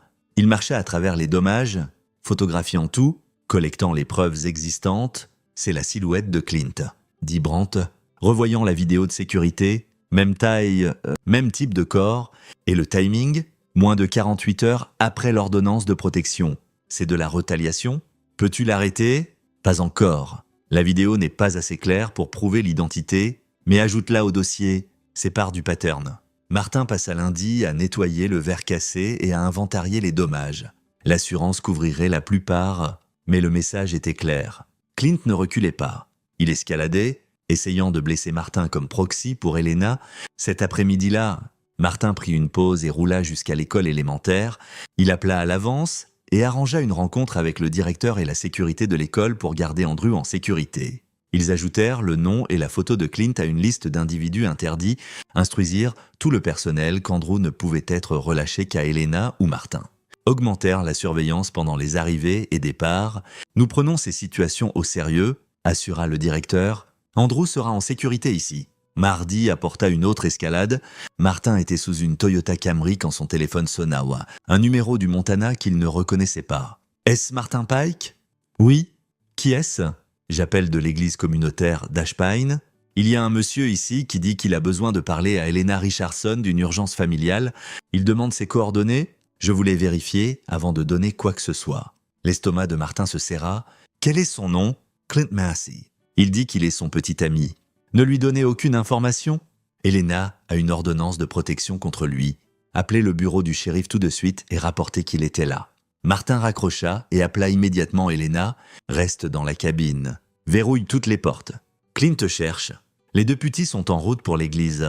Mais j'ai besoin que tu restes en sécurité jusqu'à ce que j'arrive. Il fit le trajet jusqu'à sa cabine en temps record. Elena avait suivi ses instructions. Porte verrouillée, rideau tiré, enfant dans la chambre arrière, jouant calmement. Elle était pâle mais composée. Il est allé à l'église, a essayé d'obtenir mes coordonnées. Ils ne les lui ont pas données, mais maintenant il sait que tu es connecté à moi et que les gens te protègent. Il va continuer à pousser les limites jusqu'à ce qu'il trouve un chemin. Le shérif Brandt appela 1 heure plus tard. Les 2 petits ont répondu à l'église. Clint était parti quand ils sont arrivés. Mais nous l'avons sur caméra approchant la secrétaire et nous avons une déclaration d'elle sur ce qu'il a demandé. C'est une autre violation. Le juge a émis un mandat. Nous le cueillerons quand nous le trouverons. Et s'il trouve Elena d'abord, alors vous appelez le 911 et vous protégez ses enfants. Je ne peux pas vous dire quoi faire dans une situation d'autodéfense, Martin. Mais je dirais ceci, la loi permet aux gens de se défendre eux-mêmes et les autres contre un danger imminent. Assurez-vous juste de pouvoir articuler cette menace clairement. Martin comprit ce que Brandt ne disait pas directement. Si Clint forçait une confrontation, s'il posait une menace réelle, Martin avait des bases légales pour répondre, mais il devrait être intelligent, contrôlé, capable de prouver ensuite que ses actions étaient nécessaires et proportionnées. Mercredi après-midi, Martin était dans son bureau en train de faire de la paperasse quand quelqu'un frappa à la porte d'entrée de son atelier. Il leva les yeux pour voir Clint, debout dehors, bras croisés, le fixant directement à travers la vitre. Martin se leva lentement, évaluant la situation. Clint était seul. Son pick-up était garé dans le lot, moteur tournant. Il ne tenait aucune arme visible, mais ça ne signifiait pas grand-chose. Le contremaître de Martin, Dale, apparu de la baie de garage, voulait appeler les flics. Pas encore. Garde ton téléphone prêt. Martin marcha jusqu'à la porte et l'ouvrit. Restant dans le seuil, tu violes une ordonnance de protection rien qu'en étant ici. Les deux petits ont un mandat d'arrêt contre toi. Je ne suis pas ici pour Elena. La voix de Clint était soigneusement contrôlée. Pratiquée. Je suis ici pour mes outils. J'ai laissé du matériel chez elle avant tout ça. Je les veux de retour. Dépose une plainte civile. Tu ne t'approches pas de cette maison. Ces outils valent 2000 $. J'en ai besoin pour le travail. Tu aurais dû y penser avant de terroriser ta copine et ses enfants. La mâchoire de Clint se serra. Tu ne sais pas ce qui s'est passé. Tu n'as qu'un côté de l'histoire. Je sais ce que j'ai vu. Je sais ce que l'hôpital a documenté. Je sais qu'Andrew était assez effrayé pour courir dans les bois, pieds nus. C'est tout ce que j'ai besoin de savoir. Elena t'est manipulée. Elle est bonne pour jouer la victime. Toujours été, Martin faillit rire. La seule personne manipulée ici, c'est toi. Et tu le fais toi-même. Tu ne peux pas accepter qu'elle soit partie. Alors tu te racontes des histoires où tu es la victime et tout le monde est en tort. Mais la réalité se fiche de tes histoires. Clint fit un pas en avant. Le poids de Martin se déplaça automatiquement. Mémoire musculaire prenant le relais. « Tu penses que tu la protèges ?» dit Clint. « Mais tu rends tout pire. Elle a besoin de moi. Ses enfants ont besoin de moi. C'est moi qui ai pourvu à leurs besoins. Fournir de la peur et de la violence n'est pas fournir quoi que ce soit de valeur. Je n'ai jamais frappé ses enfants. Tu n'avais pas besoin. Tu as blessé leur mère devant eux. Tu as créé un environnement où ils vivaient en anxiété constante. C'est de l'abus. » Les mains de Clint se serrèrent en poing. Martin pouvait voir qu'il calculait, essayant de décider si attaquer Martin valait les conséquences. « Tu vas regretter ça ?» dit enfin Clint. « Vous tous, vous allez souhaiter vous être mêlés de vos affaires. » Il se tourna et marcha vers son pick-up. Martin le regarda partir, puis rentra et appela le shérif Brandt. « Il vient de se montrer à mon atelier, a fait des menaces vagues, parti avant que je puisse le retenir. A-t-il menacé spécifiquement ? Il a dit que nous regretterions de nous être mêlés de ses affaires. J'ai d'elle comme témoin. C'est assez pour des charges de menaces. La liste des mandats s'allonge. Quand nous le cueillons, il regarde multiples chefs, mais ils ne le cueillirent pas mercredi ni jeudi. Clint avait disparu, évitant ses endroits habituels, restant hors du radar. Plus il restait libre, plus il devenait dangereux. Jeudi après-midi, Martin était à la cabine en train de préparer le dîner quand Andrew sortit de la chambre, l'air troublé. « Peux-je te demander quelque chose ?»« Bien sûr. »« Mon pote, qu'est-ce qu'il y a ? Toi et maman, allez-vous vous marier ?» Martin faillit laisser tomber la spatule qu'il tenait. « Quoi ? Non. Pourquoi penses-tu ça ? Parce que nous vivons ici maintenant et tu t'occupes de nous, et j'ai entendu maman dire à son amie au téléphone que tu es le meilleur homme qu'elle connaît. » Martin s'agenouilla au niveau d'Andrew. « Ta maman et moi sommes de la famille. J'aide parce que c'est ce que fait la famille. Mais nous ne sortons pas ensemble ou nous ne nous marions pas ou quoi que ce soit comme ça. C'est ma cousine, et je l'aime comme on aime la famille. Ça a du sens ?» Andrew hocha lentement la tête. « Mais tu vas encore être là. Même après que nous déménagions, je vais encore être là. Je ne vais nulle part. » Le gamin eut l'air soulagé. « Bien, parce que Clint disait toujours qu'il serait là, et puis il se fâchait et menaçait de partir, et maman pleurait. Je ne veux plus que maman pleure. Moi non plus. Et je te promets, je ne vais pas faire ce genre de menaces. Si je dis que je serai là, cette nuit-là, après que les enfants soient couchés. » Martin et Elena s'assirent sur le porche. La température avait chuté en dessous de 0, leur souffle formant des nuages dans l'air immobile. « Andrew m'a demandé pour nous deux nous marier. » Did Martin ? Elena gémit. « Je suis désolé. Les enfants ont des idées bizarres sur comment fonctionnent les relations. »« C'est bon. Je voulais juste que tu le saches. Au cas où il en parle, je lui ai dit que nous sommes de la famille, mais pas romantique ou quoi que ce soit comme ça. Merci. Et merci de lui avoir fait clair que tu ne vas nulle part. Il a besoin de cette stabilité. » Ils s'assirent en silence un moment, regardant les étoiles émerger dans le ciel, s'assombrissant. « J'ai pensé à ce qui vient ensuite, » dit Elena. « Après que tout ça soit résolu, je ne peux pas rester à Ashpine. Trop de souvenirs. Trop de chances de croiser Clint ou des gens qui lui diront où je suis. Où irais-tu? Peut-être Bozeman. C'est assez grand pour que je trouve du travail. Assez petit pour ne pas me sentir perdu. Assez proche pour visiter la famille. Mais assez loin pour un nouveau départ. C'est un bon plan? Quand tu seras prête, je t'aiderai à t'installer. Vendredi matin, Martin était en train d'installer un nouveau système d'échappement quand le shérif Brandt entra dans son atelier. Nous l'avons. Les deux putis l'ont cueilli dans un bar à Belgrade hier soir. Il est mis en accusation cet après-midi sur multiples charges, violation d'ordonnance de protection, méfaits criminels, menaces, harcèlement. Aura-t-il une caution? Probablement, mais les conditions seront strictes. Pas de contact avec Elena ou les enfants, voyage restreint. Peut-être un bracelet électronique. Et s'il viole à nouveau, la caution est révoquée. Combien de temps jusqu'au procès? 2 mois. Probablement, les tribunaux sont surchargés, mais l'audience pour l'ordonnance de protection est la semaine prochaine. C'est plus immédiat? Martin le remercia et retourna au travail, mais son esprit était sur le timeline. 2 mois de ça, 2 mois à regarder par-dessus l'épaule et vérifier les serrures et se demander quand Clint craquerait. L'accusation eut lieu vendredi après-midi. David Sterling, l'avocat, y assista et appela Martin après pour un update. Le juge a fixé la caution à 9 200 €. Clint l'a posté via un cautionneur. Il est sorti, mais avec des conditions, pas de contact, pas de sortie du comté, pas de possession d'armes à feu.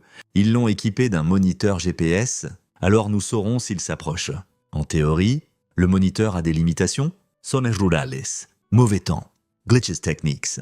Ne suppose pas qu'il est infaillible. La première semaine après l'ordonnance de protection passa sans incident. Pas de texto de Clint, pas de passage dans voiture, pas d'incident du tout. Le silence semblait plus menaçant que l'action l'aurait été. Lundi apporta la réalité, revenant en force. Le contremaître de l'atelier de Martin appela à 7 heures. « Patron de, tu dois venir ici ?» Quelqu'un a saccagé l'endroit. Martin arriva pour trouver la fenêtre avant de son atelier brisé, du verre jonchant le parking. À l'intérieur, des outils étaient éparpillés, de l'équipement endommagé, des obscénités sprayées sur les murs. La vidéo de sécurité montrait une figure en sweat à capuche et masque.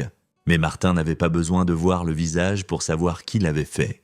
Le shérif Brandt arriva 20 minutes plus tard. Il marcha à travers les dommages, photographiant tout, collectant les preuves existantes. « C'est la silhouette de Clint », dit Brandt, revoyant la vidéo de sécurité. Même taille, même type de corps, et le timing. Moins de 48 heures après l'ordonnance de protection, c'est de la retaliation. Peux-tu l'arrêter? Pas encore. La vidéo n'est pas assez claire pour prouver l'identité, mais ajoute-la au dossier, c'est part du pattern. Martin passa lundi à nettoyer le verre cassé et à inventarier les dommages. L'assurance couvrirait la plupart, mais le message était clair. Clint ne reculait pas, il escaladait, essayant de blesser Martin comme proxy pour Elena. Cet après-midi-là, Martin prit une pause et roula jusqu'à l'école élémentaire. Il appela à l'avance et arrangea une rencontre avec le directeur et la sécurité de l'école pour garder Andrew en sécurité.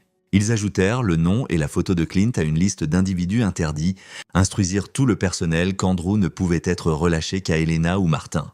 Augmentèrent la surveillance pendant les arrivées et départs. « Nous prenons ces situations au sérieux », assura le directeur. « Andrew sera en sécurité ici ?» Mardi apporta une autre escalade. Martin était sous une Toyota Camry quand son téléphone sonna. Un numéro du Montana qu'il ne reconnaissait pas. « Est-ce Martin Pike ?»« Oui. »« Qui est-ce ?»« J'appelle de l'église communautaire d'Ashpine. Il y a un monsieur ici qui dit qu'il a besoin de parler à Elena Richardson d'une urgence familiale. Il demande ses coordonnées. Je voulais vérifier avant de donner quoi que ce soit. » L'estomac de Martin se serra. Quel est son nom? Clint Massey. Il dit qu'il est son petit ami. Ne lui donnez aucune information. Elena a une ordonnance de protection contre lui. Appelez le bureau du shérif tout de suite et rapportez qu'il était là. Martin raccrocha et appela immédiatement Elena. Reste dans la cabine. Verrouille toutes les portes. Clint te cherche. Les deux putis sont en route pour l'église. Mais j'ai besoin que tu restes en sécurité jusqu'à ce que j'arrive. Il fit le trajet jusqu'à sa cabine en temps record. Elena avait suivi ses instructions. Porte verrouillée. Rideau tiré. Enfant dans la chambre arrière, jouant calmement. Elle était pâle mais composée. Il est allé à l'église, a essayé d'obtenir mes coordonnées. Ils ne les lui ont pas données. Mais maintenant il sait que tu es connecté à moi et que les gens te protègent. Il va continuer à pousser les limites jusqu'à ce qu'il trouve un chemin. Le shérif Brandt appela 1 heure plus tard. Les deux putis ont répondu à l'église. Clint était parti quand ils sont arrivés. Mais nous l'avons sur caméra approchant la secrétaire, et nous avons une déclaration d'elle sur ce qu'il a demandé. C'est une autre violation. Le juge a émis un mandat. Nous le cueillerons quand nous le trouverons. Et s'il trouve Elena d'abord, alors vous appelez le 911 et vous protégez ses enfants. Je ne peux pas vous dire quoi faire dans une situation d'autodéfense, Martin. Mais je dirais ceci, la loi permet aux gens de se défendre eux-mêmes et les autres contre un danger imminent. Assurez-vous juste de pouvoir articuler cette menace clairement. Martin comprit ce que Brandt ne disait pas directement. Si Clint forçait une confrontation, s'il posait une menace réelle, Martin avait des bases légales pour répondre, mais il devrait être intelligent, contrôlé, capable de prouver ensuite que ses actions étaient nécessaires et proportionnées. Vendredi matin, Martin se réveilla avant l'aube par habitude, fit du café, s'assit sur son porche regardant le soleil se lever sur les montagnes. Pour la première fois en une semaine, il sentit quelque chose proche de l'espoir. Puis son téléphone bourdonna, un texto d'un numéro inconnu. « Tu penses qu'un morceau de papier m'empêche d'approcher ma famille? Tu penses pouvoir prendre ce qui est à moi? Je viens pour ce qui m'appartient. » Martin fit une capture d'écran du message et l'envoya au shérif Brandt. Puis à David Sterling, l'avocate, Clint violait l'ordonnance de protection avant même 12 heures. 15 minutes plus tard, Brandt rappela. Les députés se dirigent vers la localisation de Clint maintenant. S'il est là, il l'arrête, mais Clint n'était pas chez son frère. Son pick-up n'était pas à la maison d'Elena ou à aucun de ses hangouts connus. Il avait disparu, ce qui le rendait plus dangereux. Martin se déplaça dans la cabine vérifiant les serrures, se préparant à la possibilité que Clint se montre. Il n'avait pas l'intention de jouer les héros, mais il serait damné s'il laissait Clint blesser quiconque dans cette maison. Elena sortit de la chambre à 7 heures. Attirée par l'odeur du café, elle avait l'air mieux ce matin, reposée, plus stable, dormi d'accord, demanda Martin. Mieux que depuis des mois, je n'avais pas réalisé à quel point c'est épuisant. Vivre dans la peur tout le temps. Dormir quelque part où je sais que c'est sûr, c'est... Elle s'arrêta, l'émotion traversant son visage. Merci. Arrête de me remercier. C'est ce que fait la famille. Pas toute la famille. Ta mère a vérifié 3 fois hier. La mienne n'a pas appelé une fois. Martin savait que la mère d'Elena vivait en Oregon et qu'elle n'était pas proche. Mais il n'avait pas réalisé que les choses étaient si mauvaises. As-tu essayé de l'appeler? Il y a des années, quand les choses ont commencé à mal tourner avec Clint. Elle m'a dit que j'avais fait mon lit et que je devais m'y coucher, que je devrais essayer plus fort de le rendre heureux. Le rire d'Elena était amer, donc non, je ne l'ai pas appelé et je ne le ferai pas. Ils passèrent un samedi calmement. Martin emmena Andrew à l'atelier et laissa le gamin aider avec des travaux de maintenance basiques, lui apprenant comment vérifier l'huile et changer les filtres à air. Andrew absorbait l'information comme une éponge, posant des questions, voulant comprendre comment tout fonctionnait. Mon père réparait des voitures, dit Andrew à un moment. Martin avait oublié l'ex-mari d'Elena, le père biologique d'Andrew. Où est-il maintenant? En Alaska? Je pense. Il envoie des cartes d'anniversaire parfois. Maman dit qu'il n'est pas bon avec l'engagement. C'est dur? Andrew haussa les épaules avec la résignation d'un gamin qui avait appris à ne pas attendre grand-chose des adultes. Au moins, il ne crie pas. De retour à la cabine, Elena jouait avec June, empilant des blocs et les faisant tomber, tandis que June poussait des cris de délice. Le bleu autour de l'œil d'Elena avait commencé à s'estomper de violet à vert jaune. Dans une semaine, il serait parti entièrement, au moins le dommage visible. Le reste prendrait plus longtemps. Samedi soir, Martin reçut un autre texto du numéro de Clint. « Dis à Elena que je veux parler, juste parler. Elle me doit ça. » Martin ne répondit pas. Il fit une capture d'écran et l'envoya aux autorités. Chaque message était une autre violation, une autre pièce à conviction, un autre clou dans le cercueil légal de Clint. Dimanche matin, les enfants se réveillèrent tôt, excités parce que Martin avait promis de les emmener en randonnée sur un sentier facile près de la cabine. Elena emballait des snacks et des bouteilles d'eau pendant que Martin chargeait des sacs à dos. Le sentier faisait 2 kilomètres de lacets doux à travers la forêt de pins. Se terminant à une petite cascade qui gelait partiellement en hiver, Andrew allait en avant, explorant, appelant chaque fois qu'il trouvait quelque chose d'intéressant, un rocher bizarre, une trace de cerf, un nid d'oiseau. June voyageait dans un porte-bébé sur le dos d'Elena, faisant des sons joyeux et attrapant tout à portée. À la cascade, ils s'arrêtèrent pour déjeuner. Martin avait apporté des sandwichs et des boîtes de jus, et ils s'assirent sur des rochers chauffés par le soleil, mangeant et écoutant l'eau cascader sur la pierre. « C'est agréable, » dit Elena. « Normal. J'avais oublié ce que normal sentait. Habitue-toi, C'est à quoi ressemble la vie quand on ne marche pas sur des œufs. Andrew grimpait sur les rochers, testant son équilibre, faisant le show pour sa maman. June faisait la sieste dans le porte-bébé. Pour quelques heures, le reste du monde, Clint, les dates de tribunal, les ordonnances de protection, s'estompa en bruit de fond. Lundi après-midi, Martin était dehors en train de vérifier son périmètre quand son téléphone bourdonna. Un texto d'un numéro inconnu. « Je veux juste voir mes enfants. Rencontre-moi au sentier de Blacktail. Viens seul. Si tu amènes les flics, je disparais et tu ne sauras jamais quand je viens. » Martin fixa le message. Analysant, Clint essayait de contrôler la situation, essayait de l'isoler, essayait de créer des conditions où il avait l'avantage. Chaque instinct de Martin disait que c'était un piège, mais c'était aussi une opportunité. Il appela le shérif Brandt. « Clint vient de me contacter. Il veut me rencontrer au départ du sentier où j'ai trouvé Andrew. N'y va pas. C'est évidemment un piège. Je sais, mais et si on l'utilisait? Et si j'y allais? Câblé, avec des deux putilles en position à proximité. Il sort de sa cachette pour faire contact. Ça pourrait être notre seule chance de le cueillir. » Brandt fut silencieux un long moment. C'est une mauvaise idée pour environ 15 raisons différentes. Vous avez une meilleure? Non. Bon sang. D'accord. Donne-moi 1 heure pour rassembler une équipe. Martin dit à Helena qu'il avait une course à faire, n'élabora pas, ne voulait pas qu'elle s'inquiète. Il roula jusqu'au poste du shérif où Brandt et 4 deputies se préparaient. Ils équipèrent Martin d'un micro, un petit microphone et transmetteur collé à sa poitrine sous sa chemise. Ils passèrent en revue le plan. Martin rencontrerait Clint au départ du sentier.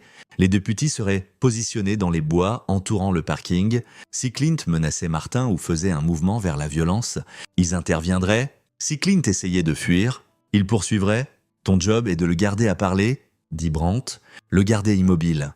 Ne fais rien qui pourrait être vu comme un piège. Laisse-le s'incriminer lui-même.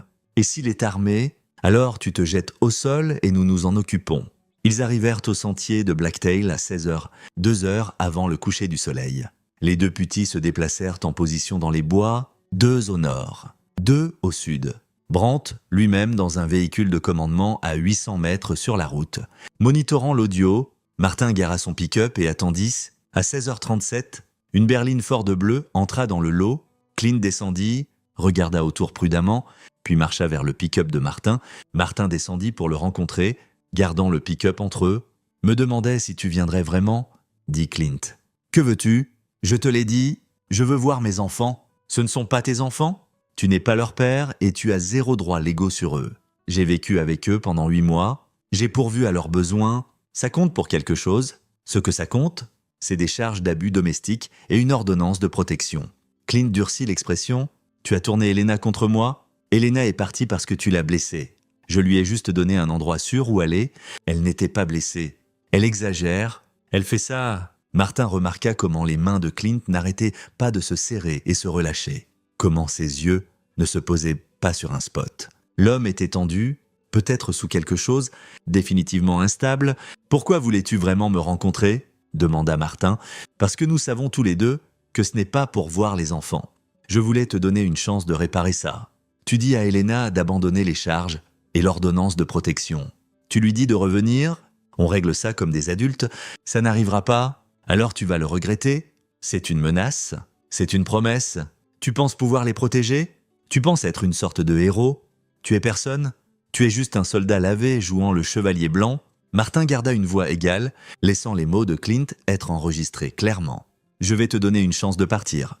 Quitte le Montana, recommence ailleurs. Arrête d'essayer de contacter Helena ou les enfants, disparais juste. » Clint rit. « Pourquoi je ferais ça? Parce que si tu ne le fais pas, tu regardes des années en prison. Multiple chef de félonie, tu vas perdre ce qu'il reste de ta vie à combattre une bataille légale que tu ne peux pas gagner. Je ne vais pas en prison. Et je ne laisse pas ma famille. Ils ne sont plus ta famille. » Quelque chose changea dans l'expression de Clint. Le prétexte de civilité tomba, révélant la colère en dessous. « Tu veux savoir ce que je pense ?» La voix de Clint s'éleva. « Je pense que tu as planifié ça depuis le début. Je pense que tu voulais Helena pour toi, et tu as manipulé tout le monde, les flics, les services de protection, même ses enfants, pour me faire passer pour mauvais.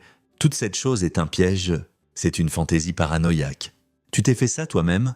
Je devrais te tuer tout de suite. Finir ce problème entier. Vas-y et t'essaye. » La main de Clint alla à sa ceinture. Martin vit le contour d'un pistolet rentrer dans sa ceinture. L'entraînement prit le relais. Martin évalua la distance, les options de couverture, les angles de tir. Les deux petits dans les bois auraient vu l'arme tirer, seraient en train de se déplacer en position. « Enlève ta main de l'arme », dit clairement Martin. « Mets tes mains où je peux les voir. » Au lieu de ça, Clint tira l'arme, ne la pointant pas directement sur Martin, mais la laissant pendre à son côté en une menace immistacable. « Tu n'es plus en charge », dit Clint. « Police, lâche l'arme, lâche l'arme. » Les deux petits surgirent de la ligne des arbres, armes levées, convergeant sur Clint de 3 directions. La tête de Clint pivota, sa main d'arme commençant à se lever. « Ne le fais pas », dit Martin. « C'est fini. Pose l'arme. » Pour un long moment, Clint resta gelé, calculant s'il pouvait lever l'arme assez vite, s'il voulait mourir ici dans ce parking. Puis quelque chose en lui se brisa, l'arme tomba de sa main, cliquetant sur le gravier. Les deux petits bougèrent vite et professionnellement. Clint était au sol, main menottée dans le dos, arme sécurisée. La séquence entière prit moins de 30 secondes. Le shérif Brandt arriva et prit Martin à part. « Ça va ? » ?»« Oui, je vais bien. » »« C'était stupide. Tu le sais ? » ?»« Hein ? Il aurait pu te tirer dessus avant même que nous arrivions. Mais il ne l'a pas fait. Et maintenant, il est en garde à vue. » Brandt secoua la tête, mais n'argumenta pas plus. « Nous avons tout sur enregistrement. Menaces. Possession d'armes. Violation de conditions. Il est fini. Le juge ne donnera pas de caution cette fois. » Martin roula de retour à sa cabine dans la lumière déclinante. Ses mains étaient stables sur le volant, mais son esprit courait, rejouant la confrontation, analysant chaque moment où les choses auraient pu mal tourner.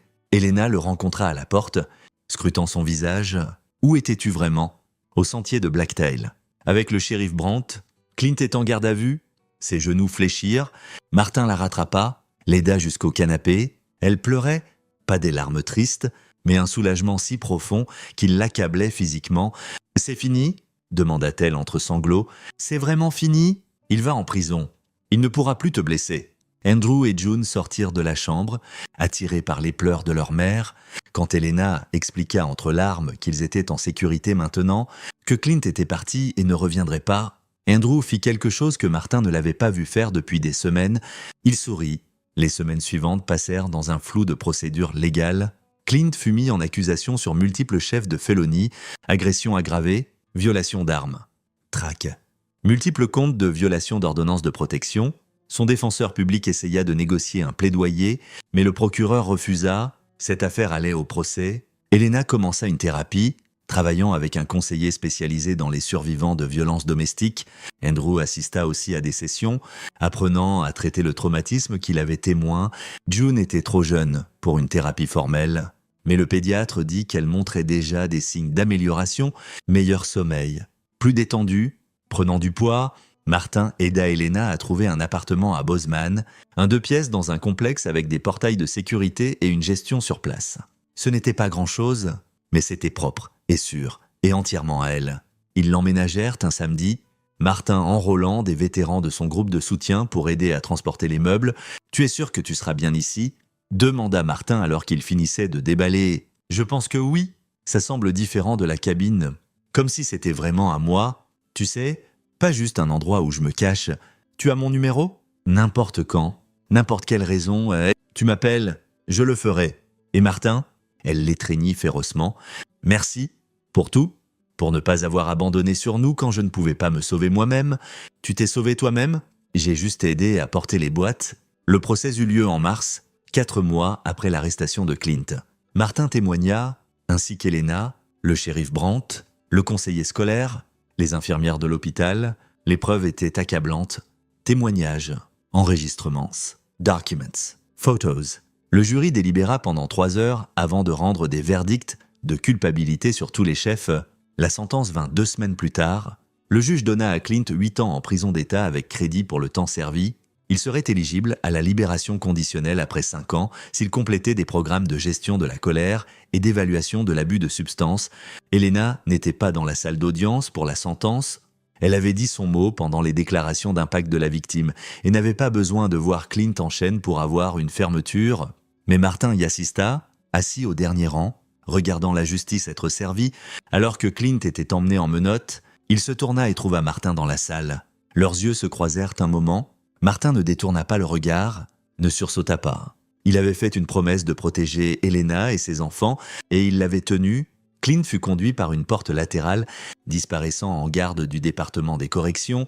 Martin sortit du palais de justice dans le soleil printanier, sentant qu'il pouvait respirer pleinement pour la première fois en mois. Il roula jusqu'à Bozeman et récupéra Andrew à l'école, une nouvelle école, une où personne ne connaissait leur histoire. Andrew courut jusqu'au pick-up, sac à dos rebondissant, plein d'histoires sur sa journée. On apprend sur le système solaire. Savais-tu que Jupiter a comme 67 lunes? Je ne le savais pas. C'est plutôt cool. Ils récupérèrent June à la garderie, puis se dirigèrent vers l'appartement d'Elena. Elle avait commencé un job dans une coopérative de crédit local, travail d'entrée mais avec avantages et possibilités de croissance. Elle avait l'air plus saine maintenant. Couleur de retour sur ses joues, sourire genuin au lieu de forcer. Ils commandèrent une pizza et mangèrent sur la petite patio d'Elena, regardant le soleil se coucher derrière les montagnes. June fit un mess avec du fromage et de la sauce comme toujours. Andrew raconta des blagues toc-toc qu'il avait apprises à l'école. Elena rit à quelque chose que Martin dit, un vrai rire qui venait de quelque part de profond et sans garde. C'était ce à quoi ressemblait le normal, pas parfait, pas sans défi, mais sûr, stable, une vie où les enfants pouvaient être des enfants, et Elena pouvait se reconstruire sans constamment regarder par-dessus son épaule. Plus tard, après que les enfants soient au lit, Martin et Elena s'assirent sur le patio dans l'obscurité grandissante. « À quoi penses-tu » demanda Elena. « Je pense à toutes les façons dont ça aurait pu mal tourner, tous les points où j'ai presque pas agi, où je me suis dit que ce n'était pas ma place d'interférer, mais tu as agi, c'est ce qui compte. J'aurais dû agir plus tôt. Avant qu'Andrew ait à courir dans les bois, avant que tu sois frappé assez fort pour enfin partir, peut-être, mais je n'étais pas prête à partir avant ça. Tu ne peux pas forcer quelqu'un à voir ce qu'il n'est pas prêt à voir. J'avais besoin d'atteindre mon propre point de rupture. » Martin savait qu'elle avait raison. Mais ça n'absolvait pas complètement la culpabilité qu'il portait pour tous les signes qu'il avait ignorés. « Je ne lui pardonnerai jamais, » dit Martin. « Pas dans 20 ans, jamais. Les gens parlent du pardon comme d'une chose guérissante que tu dois faire. Mais je n'y crois pas. Certaines actions ne méritent pas le pardon. Je ne lui pardonne pas non plus, » dit doucement Elena. « Je ne sais pas si ça fait de moi une mauvaise personne, mais je ne peux pas. Ce qu'il nous a fait, ce qu'il a fait à mes enfants, il n'y a pas de retour de ça. Ça ne fait pas de toi une mauvaise personne. Ça fait de toi quelqu'un avec des limites. » Ils s'assirent dans un silence confortable un moment, les lumières de la ville de Bozeman s'étendant sous eux comme des constellations. « Que se passe-t-il quand il sort ?» demanda Elena. « Dans 5 ans ou 8 ou quand que ce soit, nous nous en occuperons alors. Tu auras construit une toute nouvelle vie à ce point. Les enfants seront plus grands. Tu seras plus forte et je serai encore là. Promise, promise. » Martin roula de retour à Ashpine cette nuit-là, prenant les routes de montagne familières dans l'obscurité. Sa cabine semblait vide, après des semaines à héberger Elena et les enfants, mais c'était un vide bon. Le vide d'une mission accomplie, de gens sauvés, de promesses tenues. Il s'assit sur son porche avec une bière, regardant les étoiles, pensant à toutes les façons dont la vie pouvait vous surprendre. Il avait quitté l'armée en pensant avoir laissé le travail de protection derrière, que ses jours de se tenir entre le danger et l'innocence étaient à terminer, mais peut-être que ce travail ne finissait jamais vraiment. Peut-être qu'il prenait juste des formes différentes, pas des convois et des complexes, mais des membres de la famille qui avaient besoin d'aide, des enfants qui avaient besoin de sécurité, des femmes qui avaient besoin que quelqu'un les croie quand elles disaient avoir peur. Son téléphone bourdonna, un texto d'Andrew, envoyé du téléphone d'Elena puisque le gamin n'en avait pas encore un. « Merci pour tout, Martin. Tu es mon héros ?» Sous le texte, une photo, le dessin qu'Andrew avait fait au restaurant des semaines plus tôt. La famille en bâton avec Martin inclus, le gamin l'avait gardé tout ce temps, l'avait accroché à son mur dans leur nouvel appartement. Martin fixa ce simple dessin longtemps, sentant quelque chose se déplacer dans sa poitrine. Il avait passé des années après l'armée à essayer de trouver un but, à essayer de figurer ce que sa vie était censée signifier dans un monde sans ennemis à combattre et mission à compléter. Peut-être que le but n'était pas quelque chose que tu trouvais, peut-être que c'était quelque chose qui te trouvait sous la forme d'un garçon de 7 ans courant à travers les bois à l'aube, portant sa petite sœur, désespérément besoin de quelqu'un pour remarquer et se soucier et agir. Martin avait remarqué, il s'était soucié, il avait agi, et 2 enfants étaient en sécurité grâce à ça. Ça ne serait jamais quelque chose qu'il regrettait. Pas dans 8 ans, pas dans 80. Il sauva la photo et envoya une réponse simple. « Tu es plutôt courageux toi-même. Mon pote, à ce week-end. Puis il finit sa bière, verrouilla sa cabine et alla dormir profondément et paisiblement. Le genre de sommeil qui venait de savoir que tu avais fait la bonne chose. Même quand c'était dur. Même quand c'était dangereux. Même quand personne ne t'aurait blâmé pour détourner le regard, Martin Pike dormit le sommeil de quelqu'un avec une conscience claire. Et à Bozeman, dans un petit appartement avec des portails de sécurité et de nouvelles serrures, Helena Richardson borda ses enfants au lit, embrassa leur front et se permit de croire que peut-être... Enfin, le pire était passé, elle avait raison.